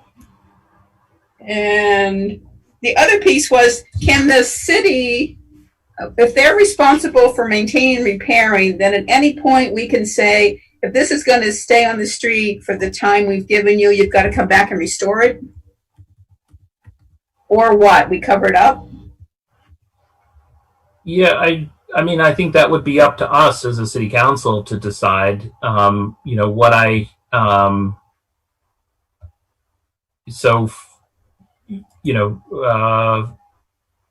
for example, if the group that the primary contact just disappeared, and it looked terrible, we may step in and remove it. But I think it's the idea that, you know, it's trying to make anyone who's requesting this, if we so chose, you know, to make them sort of an ongoing responsibility, because there was that question right after the Black Lives Matter was vandalized. Well, who fixes it, and who's going to fix it? And, you know, do we let, if somebody does some type of, you know, either purposeful or accidental, that alters or makes it look less appealing. I mean, I think we face the same thing, not on a public street, but with the mural that was installed next to Julio's. You know, it becomes a question that fades after a year. Who does that fixing? And I think all this is intending to set up is that, you know, we really want, if somebody's going to go through the effort of requesting this, donating this to us, you know, we kind of say, well, you know, it's not just a one-off kind of thing. We would see you as as an ongoing partner in its maintenance. Just as if, for example, someone donated a monument, like a Ten Commandments monument or something we put into a park, and they would have the perpetual care of maybe cleaning it or take that responsibility. And if that group folded up, we would have to decide as a city what to do with that.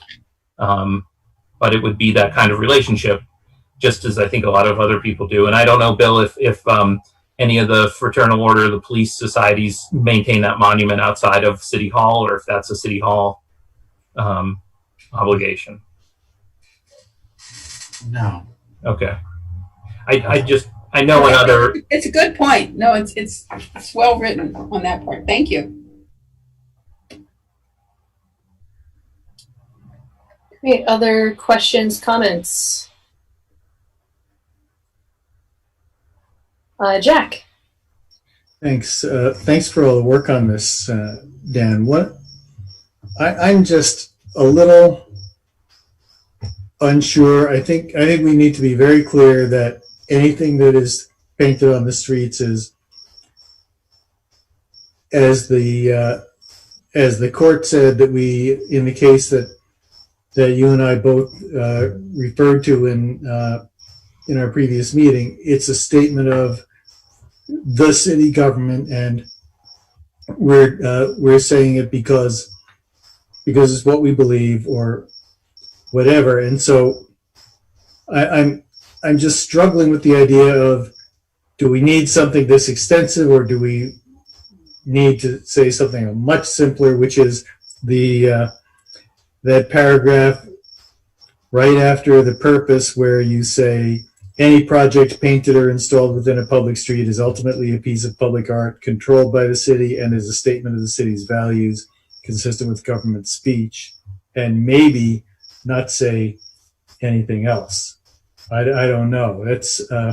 That's the underlying question that I've sort of been struggling with in my mind. The other more technical question is, especially when we talk about putting time limits, removing it if the person fails to maintain it or something like that, is how this might interact with the Visual Artists' Rights Act, which I don't know that much about, but it vests certain limited rights in the creator of a piece of visual art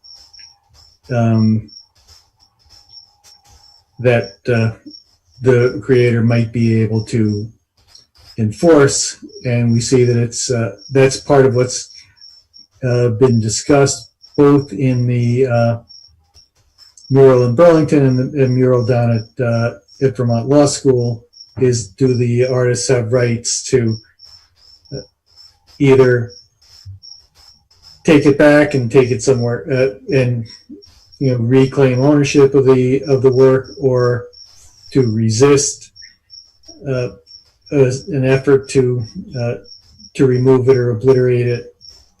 So I don't know what the answers to all those things are, but I know that those things do come up. Yeah, I mean, if I can respond, I think your larger philosophic question's a fair one, and if I have any discomfort about this, it's that this is a longer draft than I intended it necessarily to be when I started drafting it, only because I think there were these issues that I felt merited some reference. But as far as time limits or maintenance, maybe we want to be more obscure about that. I was thinking about it more in line with the flag policy, which is that we adopted this flag policy. We said, if we fly a flag, we do it for 30 days unless we decide differently. And I was thinking that, if we wanted to set sort of a default of what we would consider some of these murals, we'd set it for a year, and in some ways that would go towards the Vera concern, which is that I think the Vera rights kick in when you create these permanent monuments. And my reading, my very basic understanding of Vera was that it's really about removal and the artist's right to the work after it's removed. The thing about a street mural, of course, is that it can't be removed except by obliterating it. So unlike the murals in Burlington, there are actually panels that can be, unscrewed, taken off the wall, and stored and redisplayed somewhere else. And I'm not sure about the law school, if they're quite the same way, or if they're actually going to have to carve out the drywall. But either way, if there's some way for that to be preserved, I think you have to give the artist that ability to do it. But in a medium like this, where you're basically, drawing it on the street, and if under the terms of what we allow or we adopt for being painted on the street is essentially something that is transient, that doesn't last forever, lasts a significant period of time, but ultimately has an end. I think there may be my understanding of putting that in there was just a way of cutting those rights short, because they were always understood to be limited. But these are all fair points.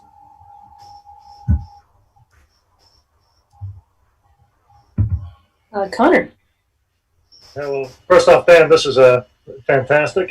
It's pretty prolific. I could never even have drafted more than a page myself, I think. Quick question. When you say it's like for a fixed period of time, do you envision the council making that determination upon approval of the project, or could that be an open question at the time where you say, okay, enough is enough after like 3 or 4 months? Yeah, I think it could be an open question. I mean, it's whatever we want to do it. This is our speech. As Bill pointed out, this is something that we're choosing to do. And this is just, again, these aren't intended to create standards or rights, and they're really intended to help us so that we don't have to reinvent the wheel every time somebody comes, says, hey, I'd like to paint X, Y, or Z. Jay. Yeah, Dan, just a quick question, just to clarify. So something like what Montpelier Live did with Rob Hitzig in the parking lot outside of Julio's, that falls outside of this policy. Right. That's because that's not a public right of way. Gotcha. Yeah. So that would just, it's private property, and it's up to the property owner to be able to manage that process. Right. Great. Any other questions? Comments, thoughts? Okay, well, I am also very grateful, Dan, for all of your work on this. This looks great. I think it's pretty thorough, and I think outlines a great process. So for this, actually, so Dan, would you mind unsharing your screen at this point? Cool, thank you.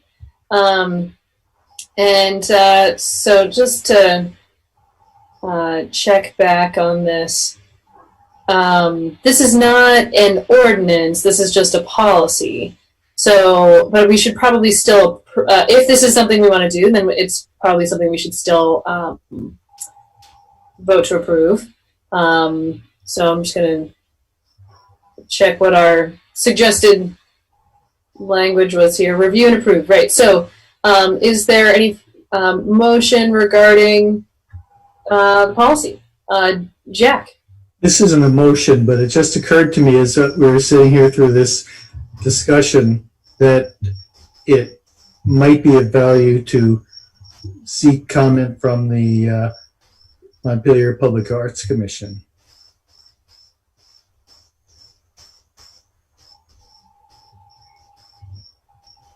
Yeah, potentially. Responsibles are to. May have frozen. Your other thoughts on that?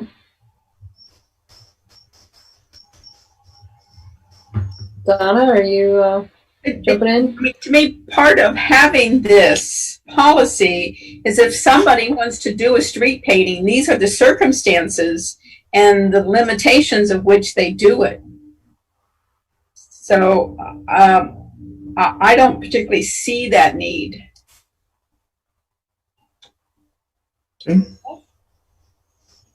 I'm not a lawyer.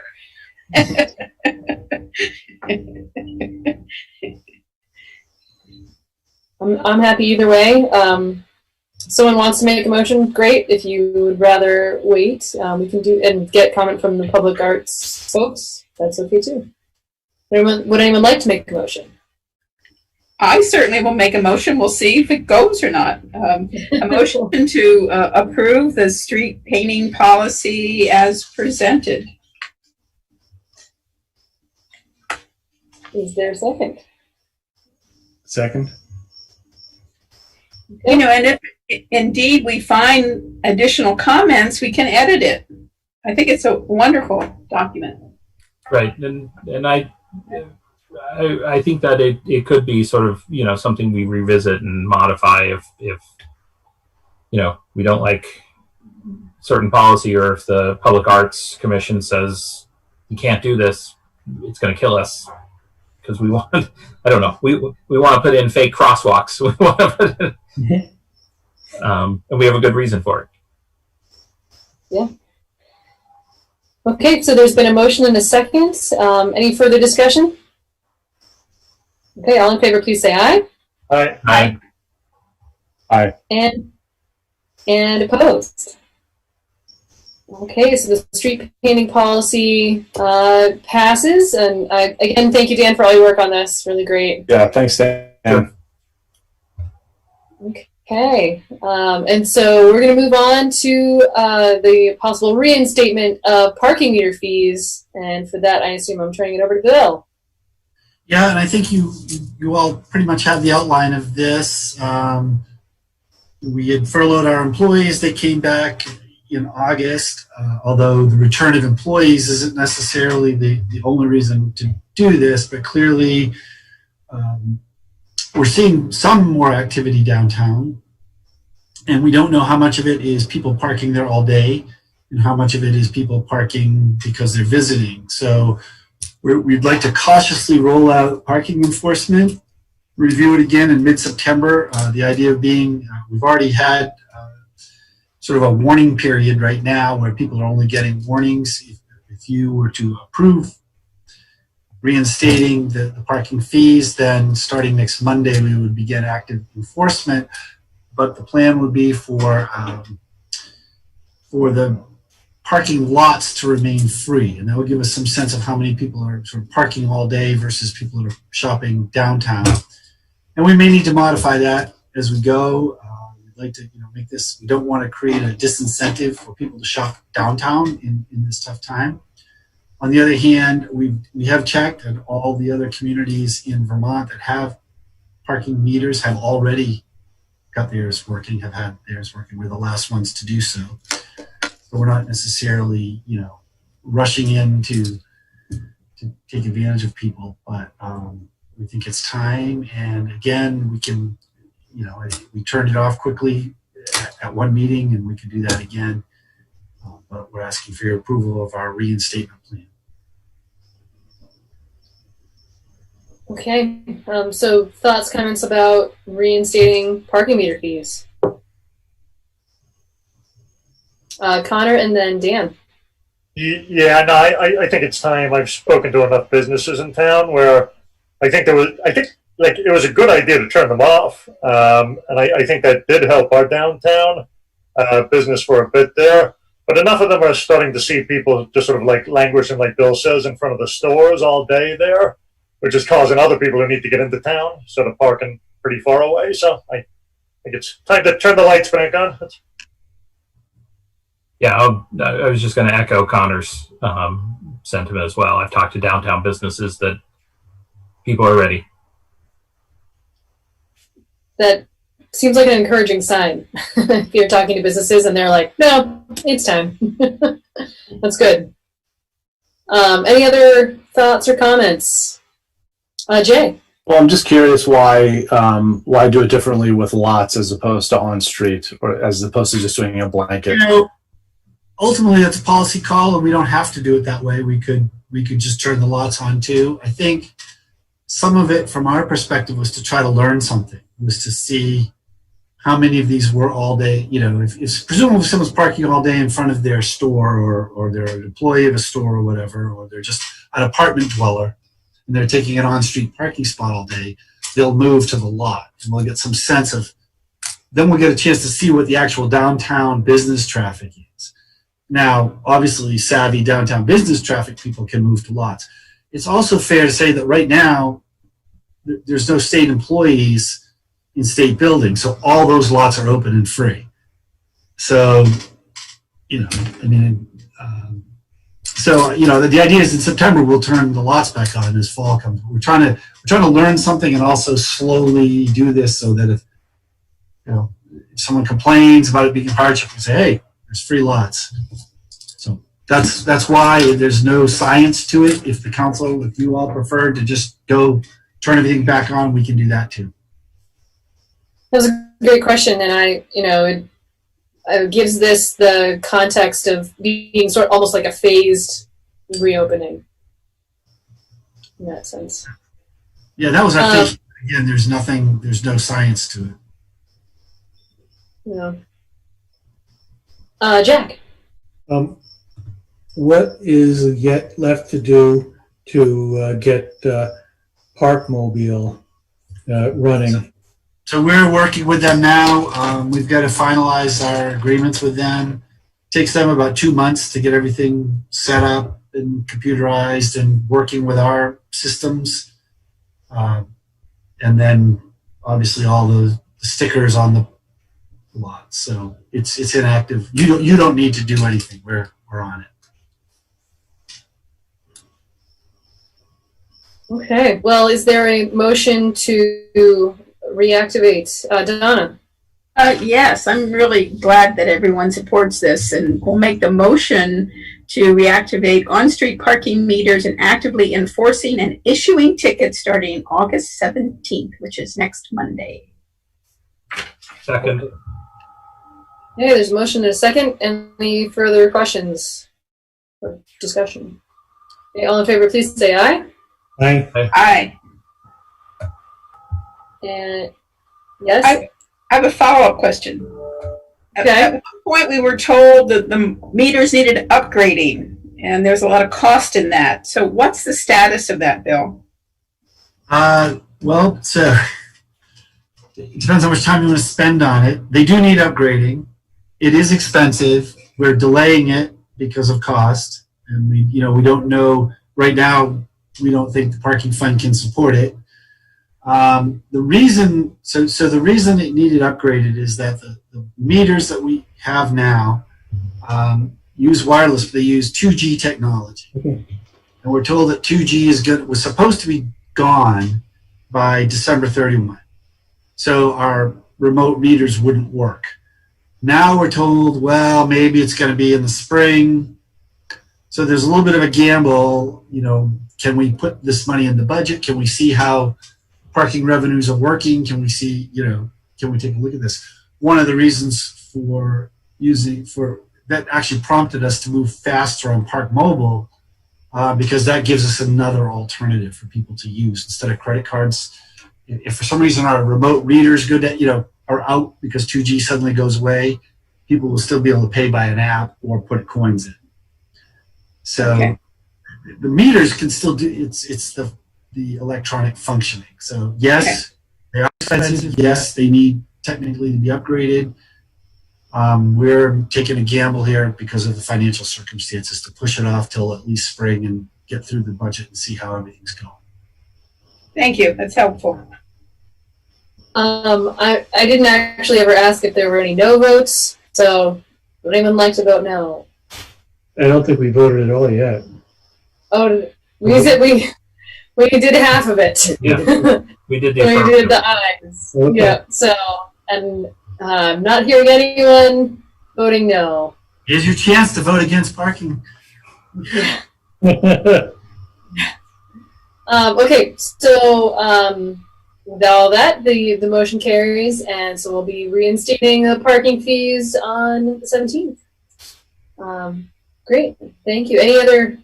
No other follow-ups to that, I assume? Okay, so moving on, we have some design review proposed zoning changes or updates. I guess this is just an update, right? This is actually some information that's been sent to you. Yes. Okay. So go ahead, Mike. All right. So I've got a quick presentation. I don't know if Cameron needs to share with me or if I just share myself.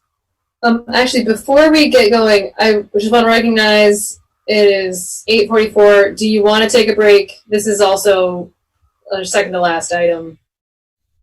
Break, no break. No, oh, I'm seeing no break. It's a 5-6 minute presentation, so it's really quick. Cool.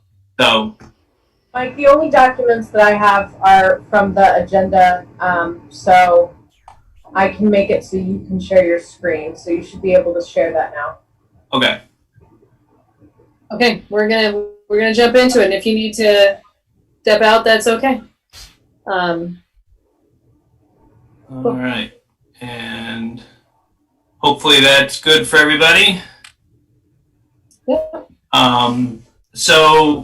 For anyone who doesn't know me, I'm Mike Miller. I'm the planning director for the city. And I'm here tonight just to give you a quick summary outline of 2 zoning amendments that have been sent to you from the Planning Commission. The actual hearing for these 2 will be on the 26th, which is 2 weeks from now, but I want to give you an outline of what you've received so far, so you have a framework to kind of do your reviews. So tonight we'll look at just the history, 50,000-foot view of the design review changes, also what changes are being proposed for the design review boundary, and finally take a look at some small changes on Pioneer Street to 2 parcels that are due to some nonconformity issues. And then I'll take any questions, but again, we don't really have to take a lot of them because the public hearing is really in 2 weeks. It's really just kind of give you guys an outline. So some of you will remember that the Planning Commission had proposed some big design review changes in the process that led up to the zoning bylaws when they were changed in 2018. And those changes that had been proposed found very little support, so the Planning Commission coordinated with the Historic Preservation Commission to look at some alternatives. And the HPC took these up in 2017 and started by reviewing standards from around Vermont, around the country, and they hired a consultant, Landworks, to help with the rule development in the early process. And what they came up with was really six goals to the new rewrite, including trying to make applications predictable and decisions more defensible. And this really came as a result of the current rules that we have fall short of some Vermont Supreme Court guidelines, which are what we refer to as the JAM golf decisions. For example, one rule in our design regulation simply states that the design review committee shall evaluate plans based on the location and appearance of all utilities. That's all our regulations say. There's no guidance that goes along with that. And that really falls short of what is required for basics on regulations. Applicant has no way of knowing that they're in compliance, and reviewers have no basis to approve or deny an application. So really that was one of the primary driving forces of making these changes. Some other considerations that they looked at were to continue with design review and not move to historic design review. The state law differentiates between these two, and the Historic Preservation felt design review was was more appropriate, which is what we had been doing. They chose rehabilitation standards. National Park Service has other standards, but they chose rehabilitation standards as their level of review.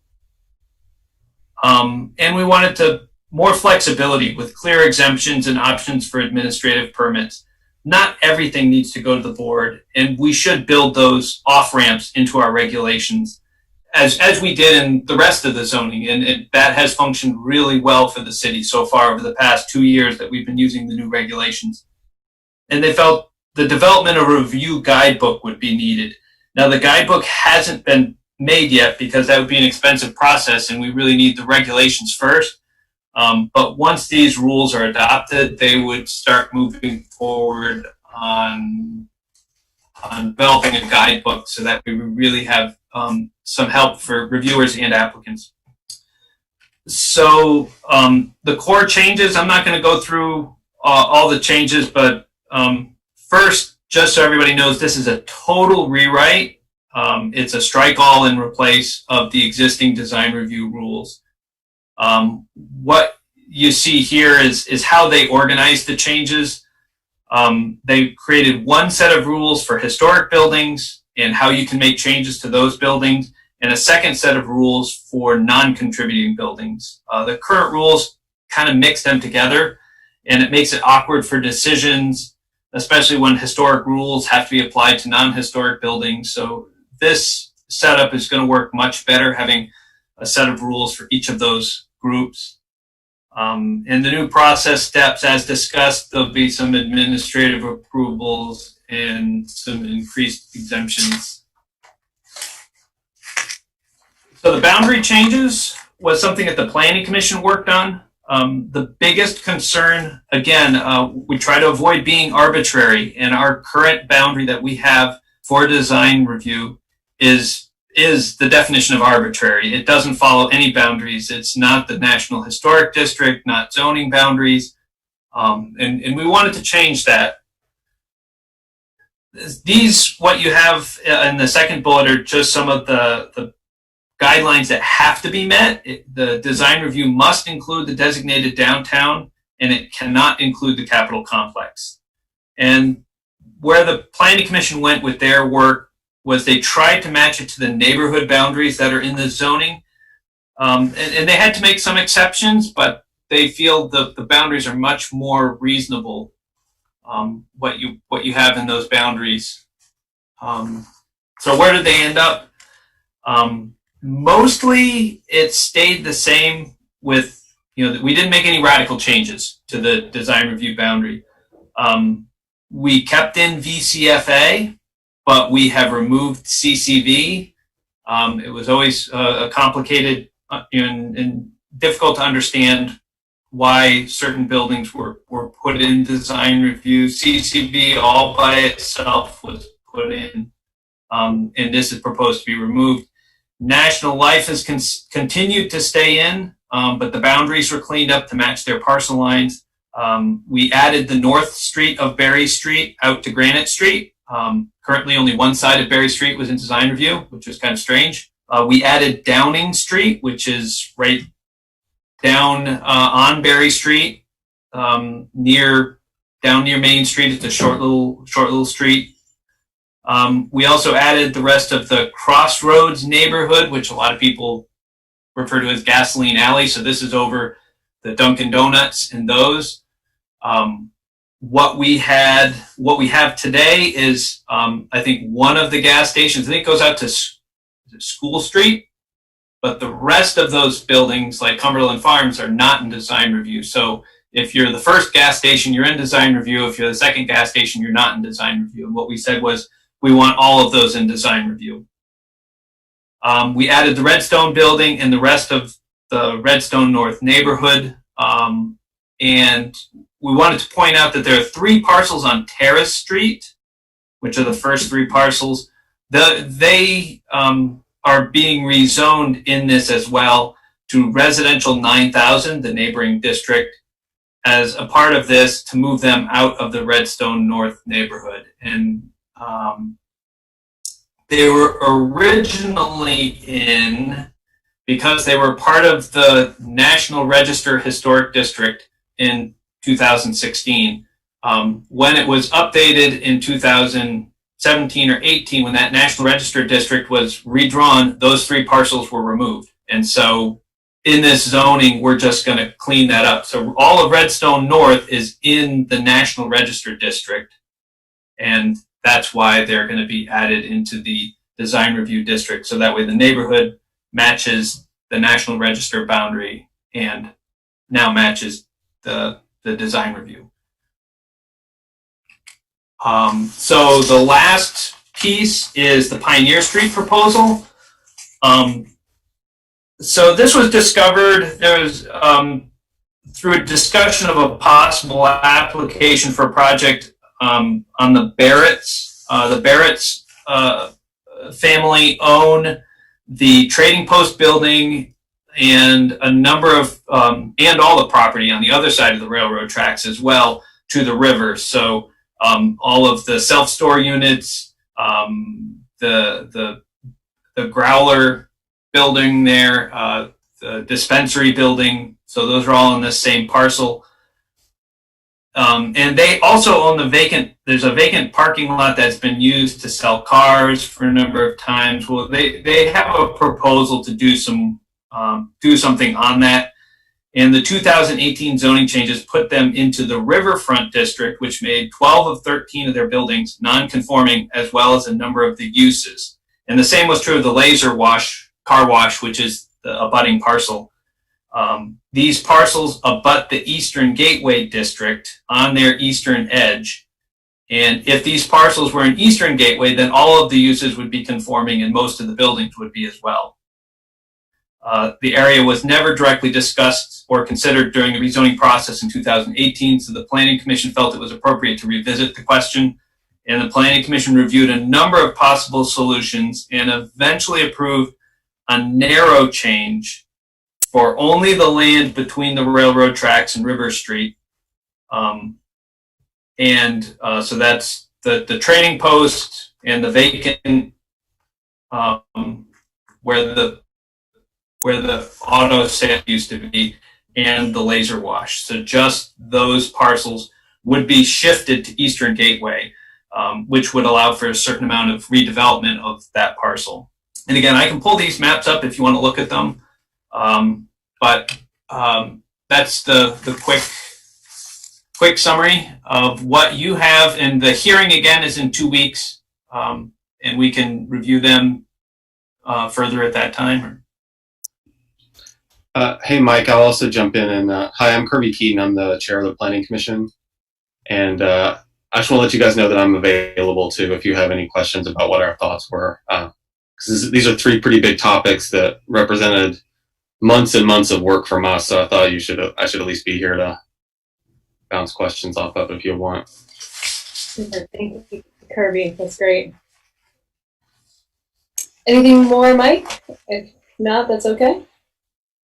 Oh, that's it. I mean, I can pull up maps or other thing if people want to go and see those, but that's it. So I have a couple of questions / concerns, but I may hold on to them here and let others go first. Any thoughts, questions, or concerns from council? Go ahead, Dan. Yeah, let me just maybe understand when the Planning Commission adopted the rehabilitative standards from the National Park Preservation. Why was that standard chosen as opposed to the other available standards? I might have to dive in deeper with, if Meredith was here, she assisted historic preservation. They drafted most of those rules. It's not, the rehabilitation standards are not the strictest. So there are others that are stricter than the rehabilitation standards. Right, and I just want, and that's actually my follow-up question. If my understanding is the rehabilitative standards are really, rather than a preserve at all costs, it's a preserve to the ability that you're able to rehabilitate something that has fallen, into disarray or rot, to the extent that it's able to be rehabilitated within a sort of economic spectrum. Is that? Yes. Yeah, I believe that's what they were looking for. So, and there was a lot of discussion about that going into it. Issues such as windows, and how do we handle, if there are 100-year-old windows and you want to replace them, is the obligation really to preserve the 100-year-old window, or is the obligation to make sure that the replacement window would not negatively impact the historic character of the building, which would mean, you could remove those and replace them.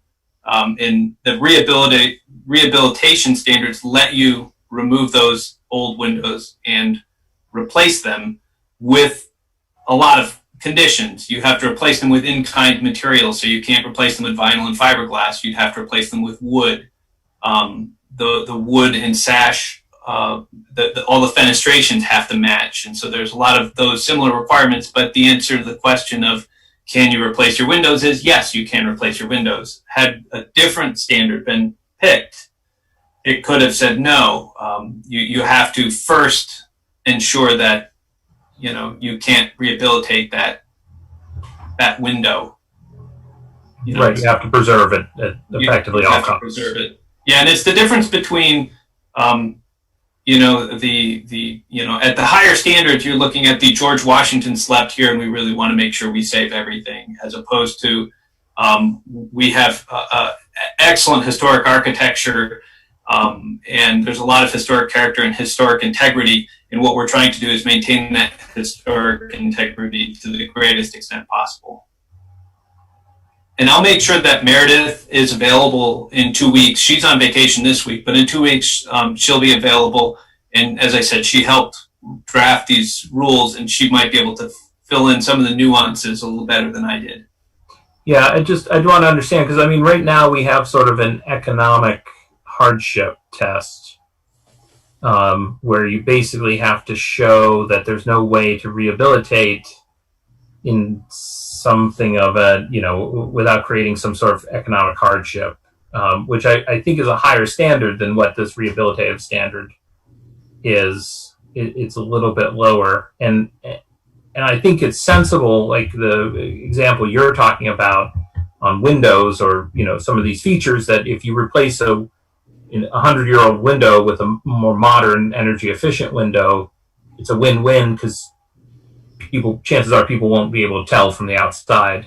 But I guess I'm more concerned about some of the bigger architectural features, or if somebody has, an outbuilding or something that has a historic character and they just don't want it because they want to pull, turn it into apartments and they want to pull cars into it. Just how that standard would necessarily play out. Yeah, a lot of it's going to be case by case, but the requirement for the cost does still apply to demolitions. So those demolition provisions. So if somebody said, we want to demolish part of a structure that's historic, or an entire structure that's historic, that's going to still have that higher bar. You can't just go through and demolish the building. There is that high bar still exists for that piece.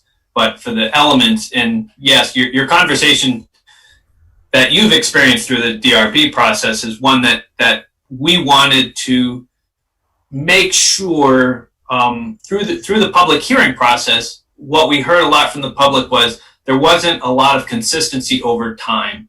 So people who had applied in the early 90s would get a different answer than people in the late 90s and people in the 2000s, and they felt if the rules haven't changed, there shouldn't be this much difference in how the rules are interpreted.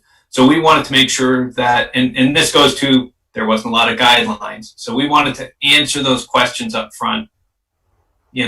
Can you replace a window? Can you replace the doors? And what would be the requirements if the answer is yes?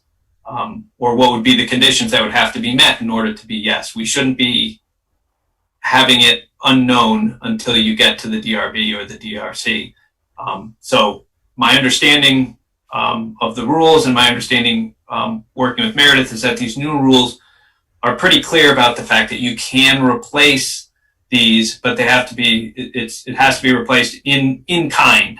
And that'll be the, the fuzzy term that DRC will have to be dealing with, is when people go and apply, is this replacement in kind? And in kind has very specific definitions of the materials and the appearance and the looks and the size, how it sits in the frame. So a window shouldn't be moved out or moved in the frame. It should sit in the frame in the same place so it has the same appearance as before. Because sometimes new windows are larger or smaller than the pre-existing ones. Sure. Well, I'm really glad that you specifically addressed windows. I mean, that was my first thought, was can people replace single pane with double pane, that kind of thing. That seems pretty satisfactory to me. The other thing that is on my radar is roofing materials, and just thinking about how there are some roofs that require more maintenance, and could someone replace slate roof with a standing seam roof? And that's not an in-kind. I don't. Maybe it is. Maybe that's an in-kind change, as long as the pitch doesn't change and the shape doesn't change. But probably not. I mean, what's your thought on roofing material? They have specific conversations about roofing materials and things such as slate roofs. So they have, and even with windows, if there's a window that meets a certain classification, then it may be required to be kept and fixed. So I try to think of an example. Over, I think, one of the old insurance buildings, there's this fan window of stained glass. And that's a historic window. It's a 100-year-old stained glass window. No, you can't replace that. You will. That's a unique feature of the historic building, and it's a part of that building, and therefore that is when you have to take the first step of trying to maintain it before. Now, if it's falling apart and falling out, then it may not be repairable, and it'll have to be removed and replaced in kind as best as possible. Slate roofs, I think, fall into that same category. It's a historic material, and you have to try to maintain the slate roof. Now, if it can't be maintained for whatever reason, then that's an issue for the DRC and potentially DRB to address if there's a need to remove a slate roof and replace it with some other materials. How about asphalt? I mean, would that be considered historic? If you've got an asphalt roof and replacing with an asphalt roof, in fact, I think that may go under one of those categories of exempt activities or administrative permits. No, but I mean, if you wanted to upgrade your asphalt roof to standing seam, probably. I'd have to go and say a lot of those questions are ones we would have to just look at on a permit by permit basis. I doubt the asphalt would qualify as historic. If it's asphalt on a historic building and it's going back to standing seam, it would probably require a permit. I would be very surprised to see the DRC not approve a shift in that direction, but I would imagine that, again, very specific questions are always ones that I would leave to Meredith to go and kind of. Well, fair enough. I mean, my reason for asking, really, the bigger philosophy is that I don't want to create any impediments to people doing energy improvements to their home, first of all. And second of all, the standing seam roof is just so much less maintenance that in the end, it's just like, it's a great investment. So I hate to tell people that you want to do the best, longest lasting thing for your house. Well, you can't. That's just a tough thing to say. So that's like my only hesitation around that. But it sounds like I'm not sure that I could genuinely say that a standing seam roof is also more energy efficient. I mean, I guess it is from the perspective of it's less energy to keep it maintained, I suppose, over time. But is there any well, I guess if the windows are like a historic feature, anyway, other than that, there's no reason why people wouldn't be able to make energy improvements to their home. No, in fact, compared to the rules we have now, you certainly have many more paths to get there. In fact, Meredith and I have talked about, and we talked with the HPC, and they did understand that it would be technically possible to go through and say remove clapboard siding to insulate a house and replace it with new clapboard siding, as long as it was in kind. It would, it'd have to be wood. It would have to have the same fenestrations that were on there before. It would have to have the same clapboard width, and it would have to be, there's a lot of things that would have, but under the old rules, you really couldn't. It was much harder to make that degree of change. The rehabilitation standards, as we said, really are looking at that ability to replace in kind, and that would allow opportunities like being able to get in to make insulation, to replace windows or doors, and we're really going to be trying our best to maintain in kind the appearance of the buildings. Obviously, HPC and probably the design review committee are going to want as much as possible to try to maintain the historic integrity. We don't want to lose. We don't want people just pulling off the scrolling, artwork off of the undersides of their eaves and replacing it with new. We would rather keep the historic as much as possible. But the new rules are much more flexible about allowing that in situations where it really is necessary to do. Okay, thank you. I thought I might have seen a hand from Dan. Yeah, I guess I sort of respond to some of that. I at least in my experience, on the DRB and the DRC, was that the bigger concern was not necessarily energy efficiency or doing those type of improvements, but shortcuts people would take in renovations or work that would cause a degradation of the building. So for example, having a mansard roof is an expensive proposition on a house, and it's far easier to just turn it into a giant box. And we have a couple examples in Montpelier before the DRC where they did that. And so, that's the kind of, or people taking wooden windows that have lasted for 125 years and replacing them with a lower quality vinyl window that, eventually warps and gets out of shape within, a dozen or so years. And so, I think that these standards, as long as they're, the sensible replacement of things like a window or a roof where you're going, and it's not even slate's a really, we're still using slate. And I guess the example that I think of when I think about like roof replacement materials, I used to have a tin roof on my porch that you couldn't replace it. They just didn't make it anymore. It's now rubber roofs. And it served the purpose of a rubber roof in the 19th century or something. So there was no way to replace it. You had to use a different type of material. But these type of, I think it's anything that gears people towards thoughtful replacement, is good, because of, if we don't, there's too much of an economic incentive to cut corners on some of these things and to replace, and not saying everyone does it, but it's out there. And if you're doing, buy a building to rent it for profit, you're going to be looking at those bottom lines, and that takes away the quality of these properties and these houses over time. Fair enough. Thank you. Other thoughts, questions? I guess I'll just also speak for myself and say, in the proposed boundary change on Pioneer Street, I am interested in just diving into what the allowable uses were in the river corridor zoning, as opposed to the Eastern Gateway.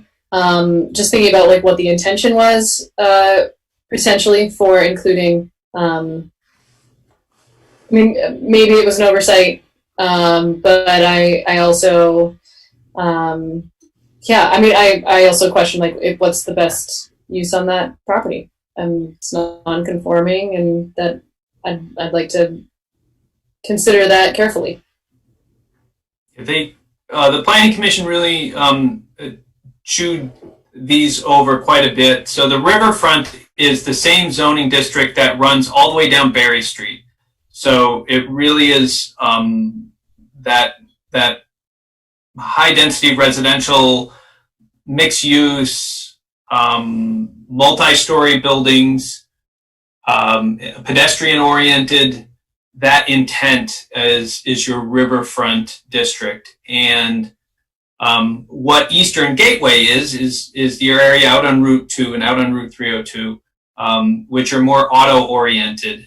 And it's not necessarily that we want them to remain auto-oriented forever, but that's really where they are now. And the issue kind of comes up with this. We've got a car wash that's non-conforming and is a single-story structure. And we've got a vacant parking lot. There isn't a sidewalk on that side of the street. It doesn't have the pedestrian access. The self-store units, the small warehouse, mini warehouse units, are non-conforming in riverfront. They're not allowed in the riverfront district. This parcel is obviously now in the riverfront district, so all those uses are non-conforming and can't be expanded. The uses historically that have been here have been, they've had sold cars on that parking lot. That's non-conforming now. So really, as you kept looking over the possible uses for the Barretts as to how they would redevelop their parking lot, a number of uses that they have used are now non-conforming. A number of uses that are there are non-conforming.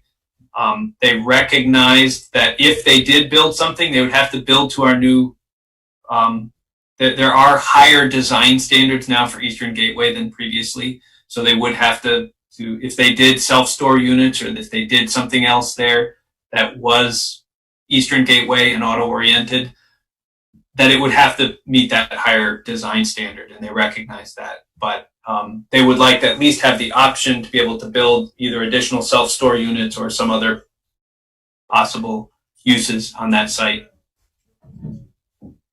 And the Planning Commission's concern was looking at the whole parcel was they looked at that lower area next to the river, and they felt that they really did not want Eastern Gateway and any auto-oriented things relocating down there. They didn't want any auto repair. They didn't want anything down by the river. So that's why they split it at the railroad tracks and said only that part between the railroad tracks and River Street out to Pioneer Street, only that wedge of a piece would be shifted to Eastern Gateway. I'm curious for others' thoughts.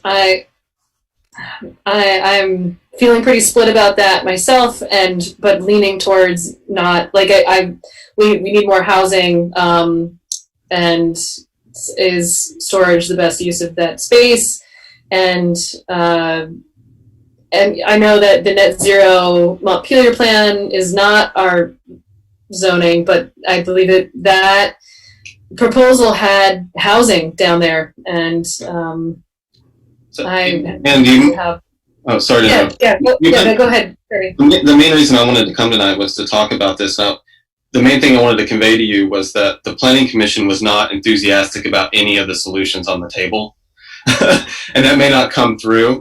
We have, like, the suggestion that you have was a 4-1 vote, but it was at least 2 or 3 of those votes were really mixed. We were also considering, this was to split the parcel so that part of it is Eastern Gateway now. Another solution we were thinking of was for this neighborhood only, not all of the riverfront, but just for this neighborhood only, to allow storage units and to kind of make a tweak to the zoning that way. But what that would do is possibly allow some other parcels in the neighborhood to feasibly have storage units too. So there were some members in the Planning Commission who were concerned about the disadvantage of that approach. I didn't like all of the possible uses that would be opened up with the Eastern Gateway expanding, but I was at least happy that we weren't expanding it to the entirety of both of the parcels, that we were at least limiting how much Eastern Gateway. And of course, the third solution was do nothing. And considering almost all of the uses on the parcel right now are no longer allowed at all, not even as, conditional uses, we felt like we needed to try to do something to work with the property owners, even though we also, most of us, I think, shared your vision that this is a great mixed use buffer between our downtown and the Eastern Gateway. And that's kind of what Riverfront currently is. So the do nothing from a long-term planning perspective is great, but we wanted to work with the landowners. So that's the full background of how we dealt with this. And we talked about this over the course of 3 meetings, 2 of which were hearings. And the first time we didn't have 4 votes for any solution. So then we tried it again the next week. And this one had 4 votes, but again, there was some voter remorse afterwards too. So I wanted to give that context to our suggestion. Well, thank you. That's really helpful context. Others thoughts on this or any other parts of the plan?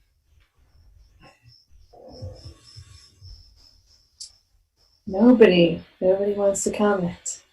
Jack, go ahead. I'll just say that I think it's a good thing that we have this informational meeting in advance of our hearings, because this seems like something where I'm going to be paying a visit to that area with an eye to what the zoning is, just to get a better sense of how I feel about it. Yeah, and I'll just say too, I mean, that's an area that with the bike path now, or the shared use path extended basically through Sabins pasture, it makes it proximal, walkable, bikeable to downtown, and that for me sets it at a different place than just being auto oriented. Potentially, it has that possibility, which I really like. Any other? Sorry, I know I'm making a case there, but other. Jay, go ahead. I just want to agree with Jack that having this information now is incredibly helpful to give us some time to. Like you, Jack, I want to go out and walk it and see it and try to understand the context and understanding the different zoning that's happening in the space that it's happening in. Just to think about how we could manage it for the long term, I think is going to be really helpful. So I appreciate not having to just be putting in a position to have to decide right now without having the time to be able to understand and see it and think about possible scenarios for what the best path forward is. So thanks, and look forward to doing that. Look forward to a further conversation around it. Connor, did I see a hand? No, okay. Any other thoughts, questions, comments? Okay. Well, thank you, Mike. Thanks and Kirby for helping us understand the context for all of this. And I guess we'll take this up again as a first potential reading. Is that how we would call it for the 26th? Technically, under the charter doesn't actually talk about this, so we actually follow state law on the adoption of zoning, and so it actually only requires 1 hearing, but you guys can have obviously as many hearings as you want. It is already warned as a hearing for the 26th, and for anyone who's listening who's interested in taking a look at things, these are all on the website. On the front page, down at the bottom, you'll see design review, public hearing, and the documents are all in there, including Pioneer Street is in that same file.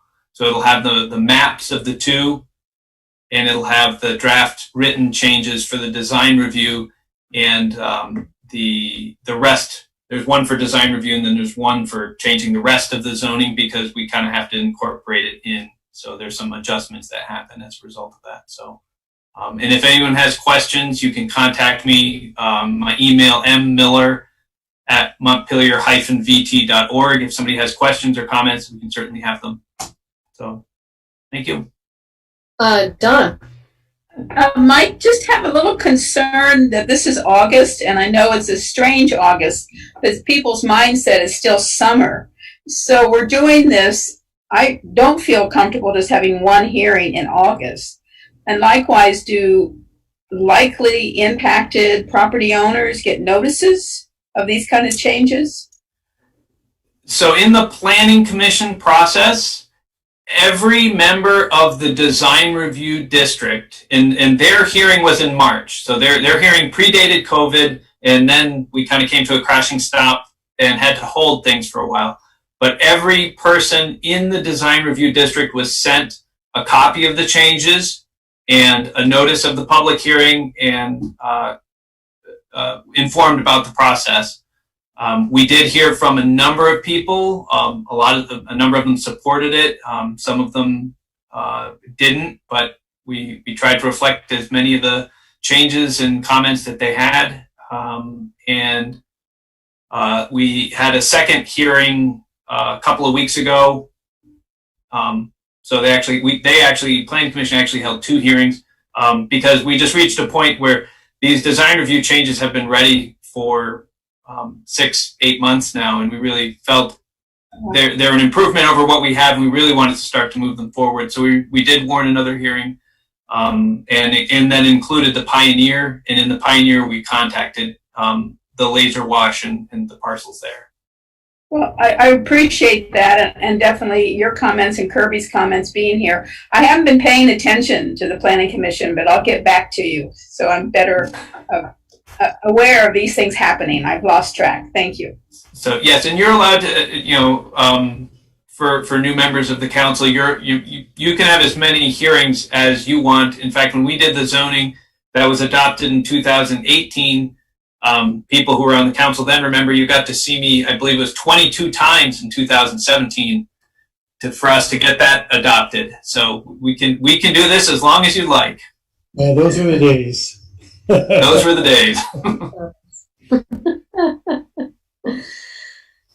Okay, well, to be continued on that then. Thank you again for helping us understand the background.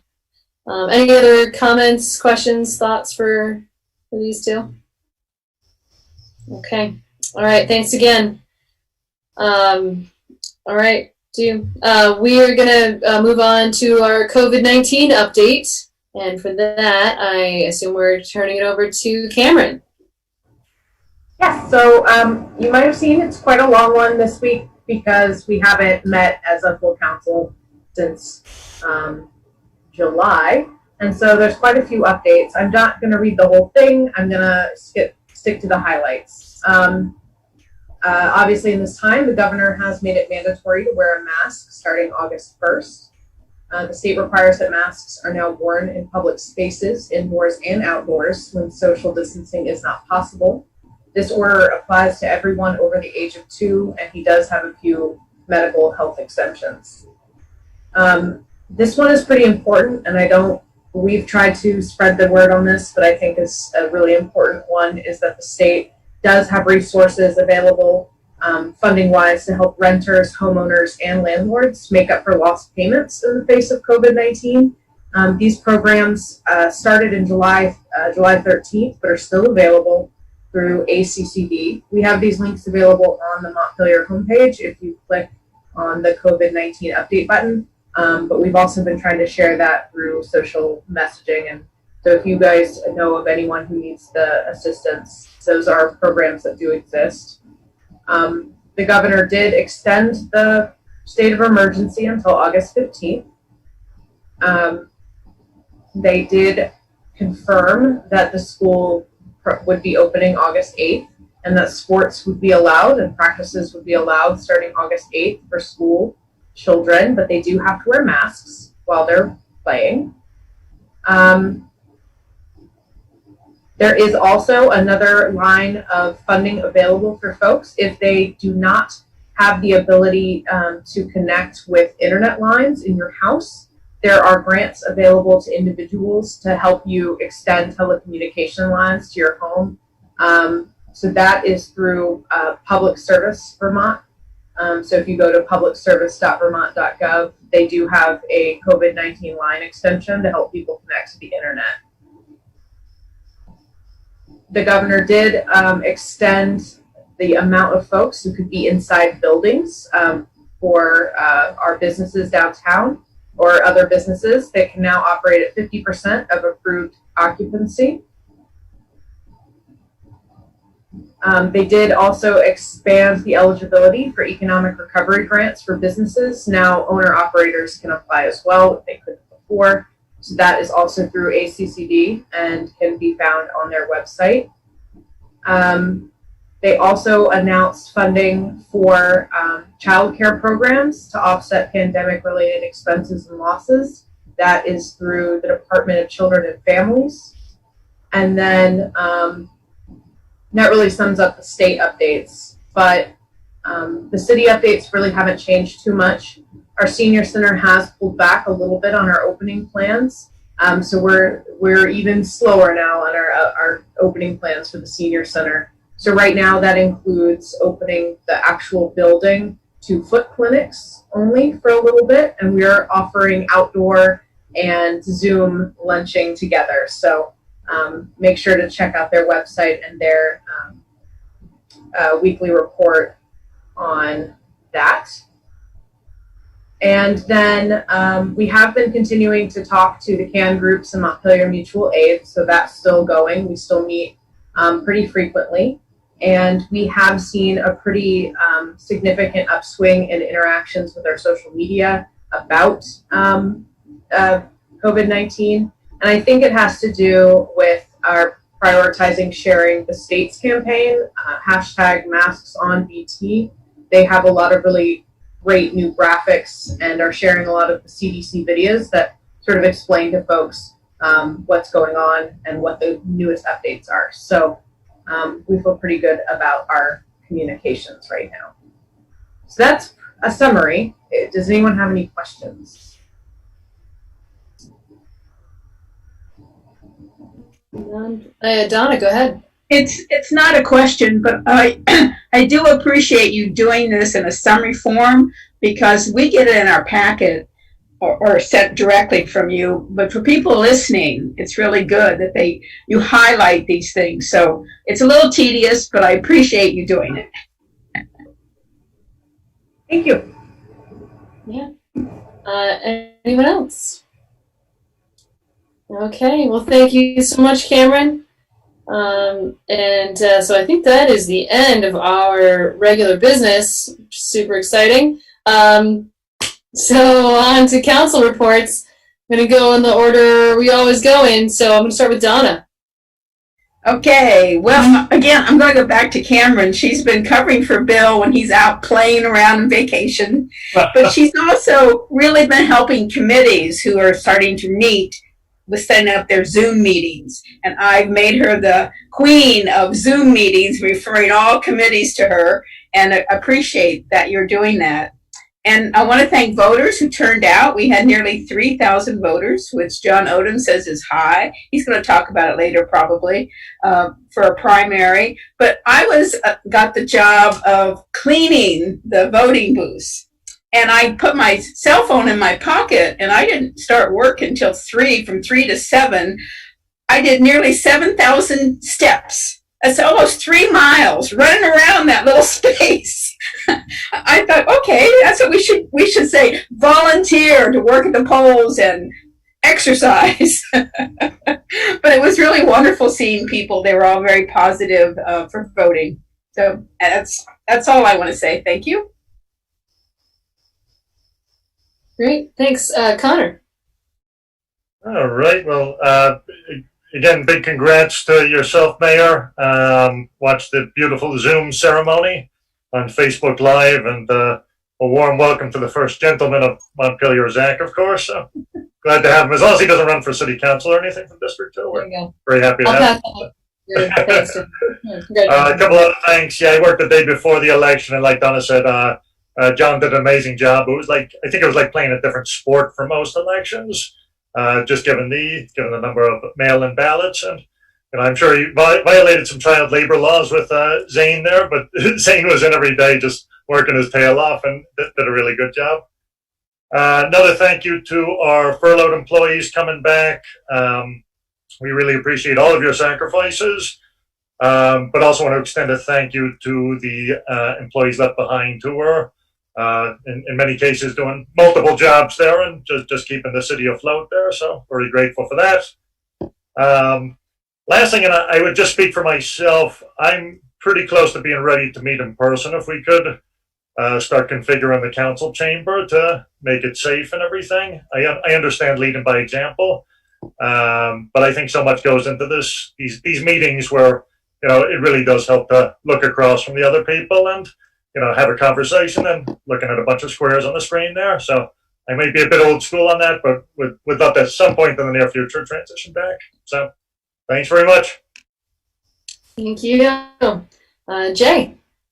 Yeah, just quickly, Connor, I've had similar thoughts about being back in chambers and thinking about how we could make that work safely, and leading by example. And beyond that, just thanking John and all the volunteers that I think, given the unique challenges of yesterday, it went incredibly well. It's great to see Donna there, just chasing right behind me right after I voted, cleaning up. It was great. So thanks to all of you. Appreciate it. Great. Thank you. Dan? I'll echo the other counselors' sentiments on thanking and congratulating everyone. The three things that I wanted to raise in addition were, the newspaper had an article about how the state of Vermont is going to extend its remote working through the end of the year. I think we as a city have to think about what impact that's going to have on us. And if that gets extended into the long term, and thinking about our planning and what we can do for our community, because that's going to have an impact on retail, on restaurants, on our tax base, if there aren't as many people coming in. And I think we should put that on our radar, maybe not obviously next meeting, but I mean, just sort of on our screens.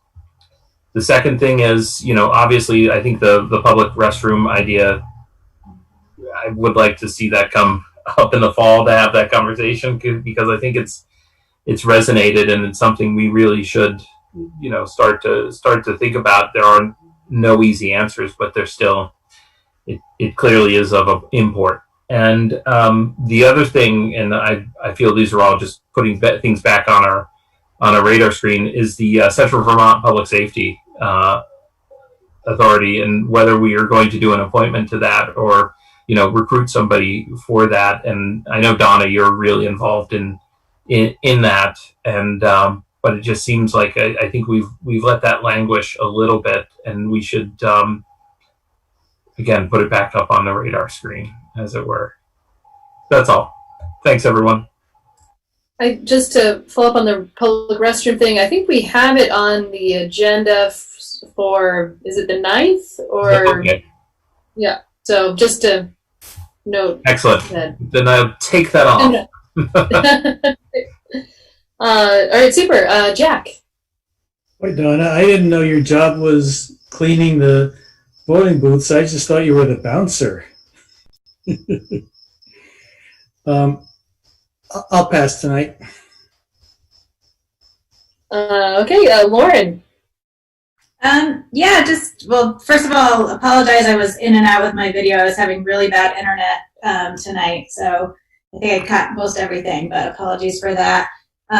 Just wanted to echo appreciation too, and it was great to see so many volunteers out and community members making it happen, and John and the team are working incredibly hard, so nice work, and also congratulations and appreciation for all the candidates who stepped up to run. It's not an easy thing to do, and so thank you to so many people willing to serve in our state. So thanks to everyone who ran for office yesterday.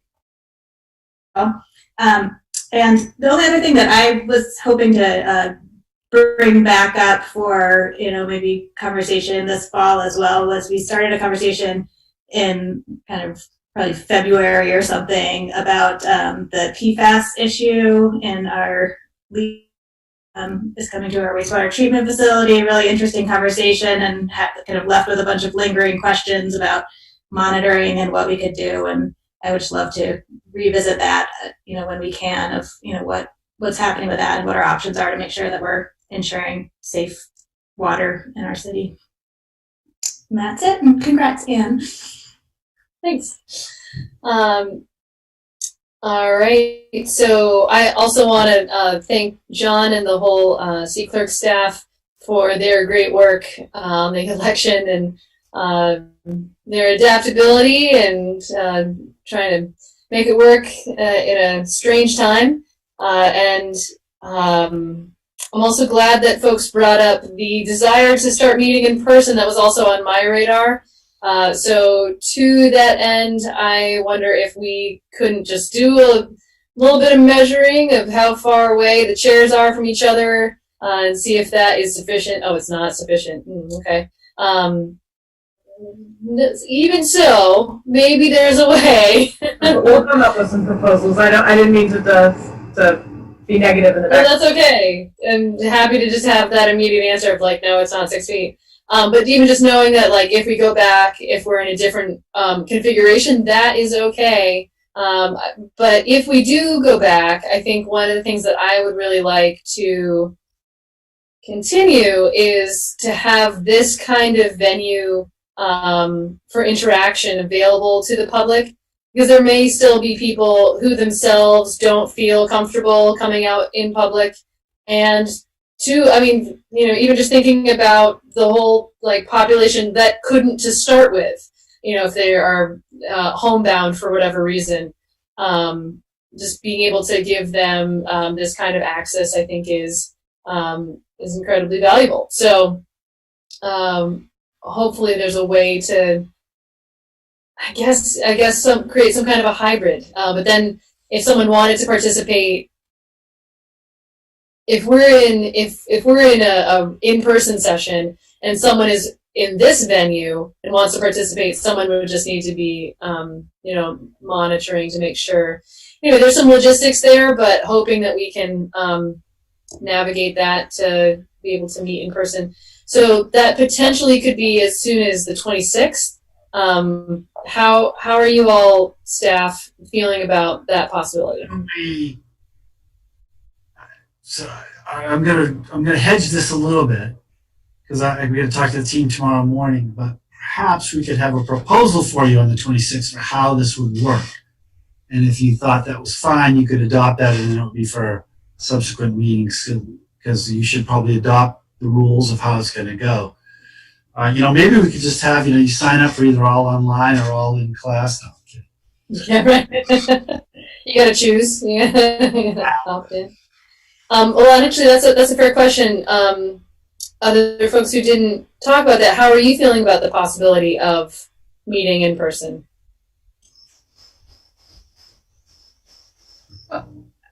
I guess if we end up having to wear a mask, I'm not in favor of it. Oh, really? Okay. If you don't have enough distance. Yeah, I find the mask very limiting in reading and communicating with people more than this venue. That's where I was coming from too. I would love to be back doing meetings in person. If we're all in a 3 or 4 hour meeting wearing masks, it's hard to say that the payoff is worth it. Although I know the clerk's office for election yesterday had some of those clear face shields, which I guess they're not supposed to be a substitute for a mask. They're supposed to wear both, but okay. Well, that's fair. Anyway, things to talk about. But hopefully that's something that we can at least have some kind of a plan for next time, and then we can have a more robust conversation around it. I think that would make some sense. So that's We are also trying to devote most of the next meeting to policing stuff. Right. Fair enough. We'll do that. Maybe we'll do that at the end. Unless, I don't know, unless you all need more time with it for some reason. Or it seems like the kind of thing that's just going to take too long to discuss.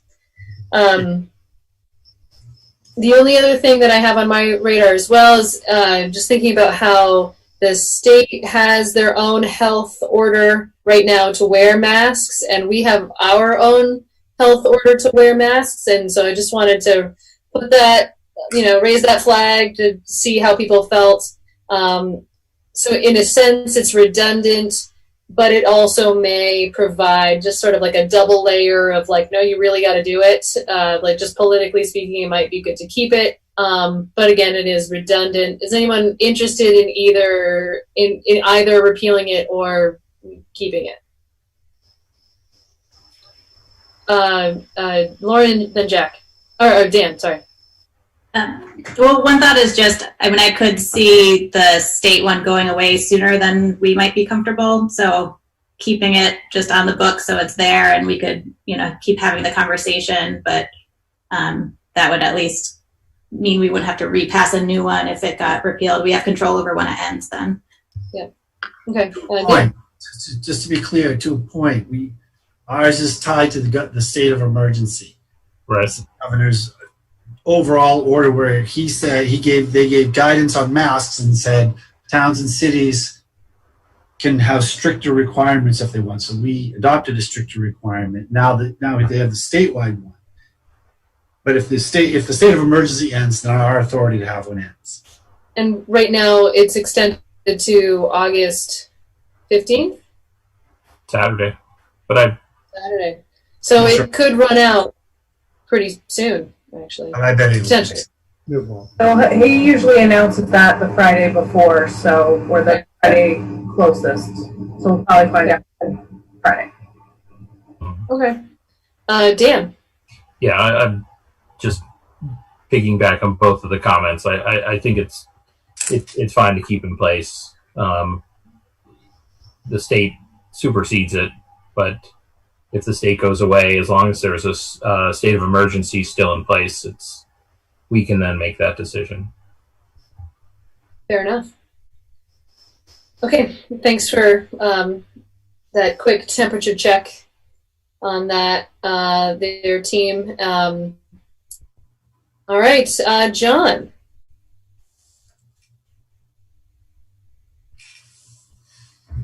You are on mute. Oh, man.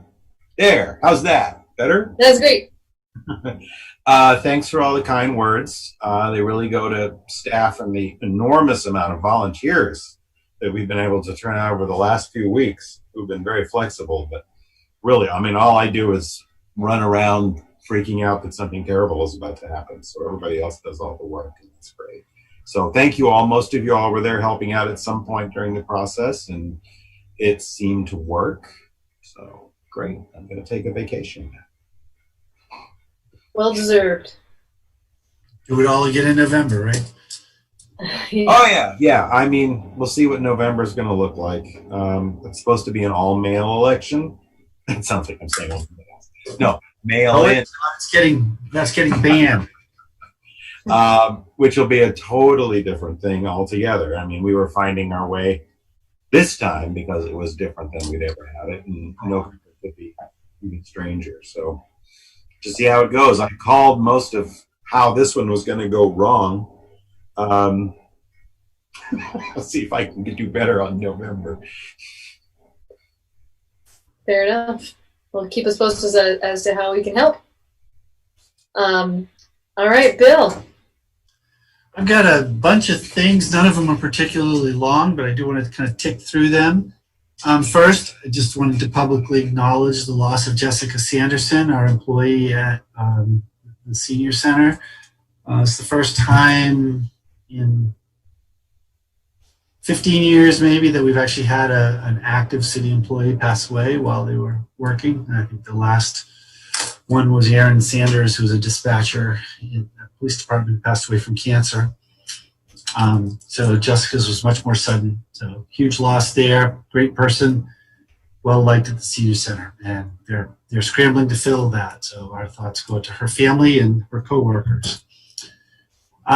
Secondly, glad that you adopted the street policy. We do have a new application that will probably be on your agenda next week or so for, it's very similar to the one we had before for painting over Labor Day to painting Justice for All, same applicant. So that will be coming up. So there's that. Wanted to talk quickly about those kind of things. We had a meeting today, realizing how much turnover we've had in key positions and how much we're going to have. We had a meeting today to start sharing knowledge about some of the big events that we have in Montpelier, since most of them didn't happen this year. So the new chief, people, don't know about Do Good Fest in July 3rd and all those things because they didn't occur. So we were transferring some of that knowledge, and I guess I want to provide a heads up on two things. One, as these events get bigger, the costs to the city get higher, and we may want to think about whether we want to assess fees. We also need to think about just the resources that we have to provide the safety services. I know on one hand there's a cost about defunding, discussion about defunding public safety services, but we also, as we expand these things, we're really, we don't want to get them too big that we can't cover. So I mentioned that, and I think in light of that, we're seeing a slight change in tone of some of our civil disobedience activities. We've always had a lot of protests. We've always had a lot of marches and those kind of things. But just the last couple, we had on the mayor's wedding day, we had some pretty ugly confrontations on the State House lawn between the sort of group that was demonstrating to support the police and people that came to counter protest, and there were a lot of tough conversations. Just last week, a group, digging up the State House lawn to plant things. In that case, the Montpelier police didn't get involved, but nonetheless, that was a little bit of a destruction of public property that we haven't seen. So, we don't know what this means, but as times get tenser and these issues get bigger, I just put that out there that we may be seeing a new change. If people aren't feeling that they're being heard, they may get more active. So just a concern. One more thing on public safety. We were a little bit curious about, in talking about the downtown and the shops and the people, whether that it had, what the impact it had on our services. And one of the things we often see is that because we are only 8,000 people and we serve all these people, we have calls. So we asked our public safety people, it's the simplest thing to do, to compare the last 4 years from mid-March, when the quarantines basically started, till now, what their calls were. And fire and ambulance calls are exactly the same as they've been the last 4 years, even with the lower traffic and everything else. Police was down, but down from about a little over 4,000 a year to a little over 3,000 a year. So yes, they're down 25%, but that's still a lot of activity in that time period. So it was surprising to me how many calls and things were still going on, given the fact that we haven't had shoplifting, we haven't had people downtown, we haven't had people falling on sidewalks and getting hurt, needing an ambulance, and all those things that drive our services. So just it's good to know that we're still an active community, and that we need these services well, even now. Just also want to note that last Thursday was Jasmine Lamb's last day.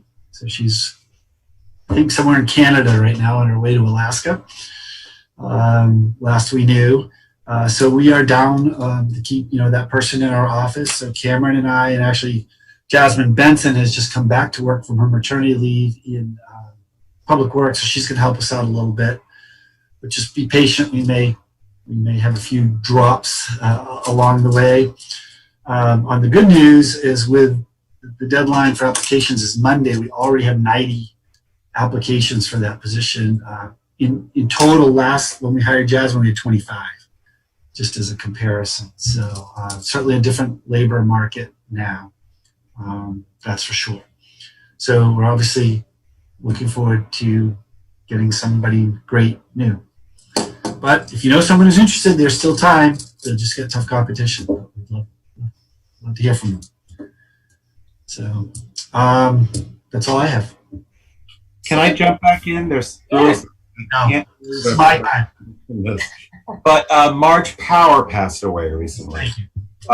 Very unexpected, I think. I didn't hear about it. I mean, those were closer to her knew that she'd been very ill, but it happened relatively quickly. And Marge, you know, she's a former city councilor. She's been so active in the community for so long and so active in the state. She was has been one of a justice of the peace for years, and is certainly was one of the most active and dependable JPs that I've ever worked with. So, you know, a lot of us were really, really crushed to hear that. And so I just wanted to make sure I mentioned so many folks in the community knew her and appreciated her. Yeah, thank you. Marge had one black mark on her record, which was that she was on the city council that hired me. But other than that, she had a long, distinguished career in public service. And I would be remiss, and I was trying to keep my comments just to Jessica, who's an active employee, but I should note, since we're doing this, Sheila Pembroke's passing too. Sheila was a long-time clerical person at the fire department, handled all our ambulance building, and had a lot of physical disabilities and issues the whole time she worked, and always showed up, never complained, got the job done, kept those guys in order over there, and you know, as they noted, was the first female employee at the fire department. Still, there are none now, except for Chris Hepburn part-time, but we have had EMTs and female firefighters since. So it's a loss, and obviously part of the large Pembroke family, or married into the large Pembroke family here. So don't want to forget Sheila either. Thank you. Yeah, please pass along our condolences to all those families. All right, well, thanks everybody, and hopefully we'll be seeing you in person in a couple meetings, maybe. We'll see. All right, thanks everybody. See you later. 9:55, 9:56 already. Close.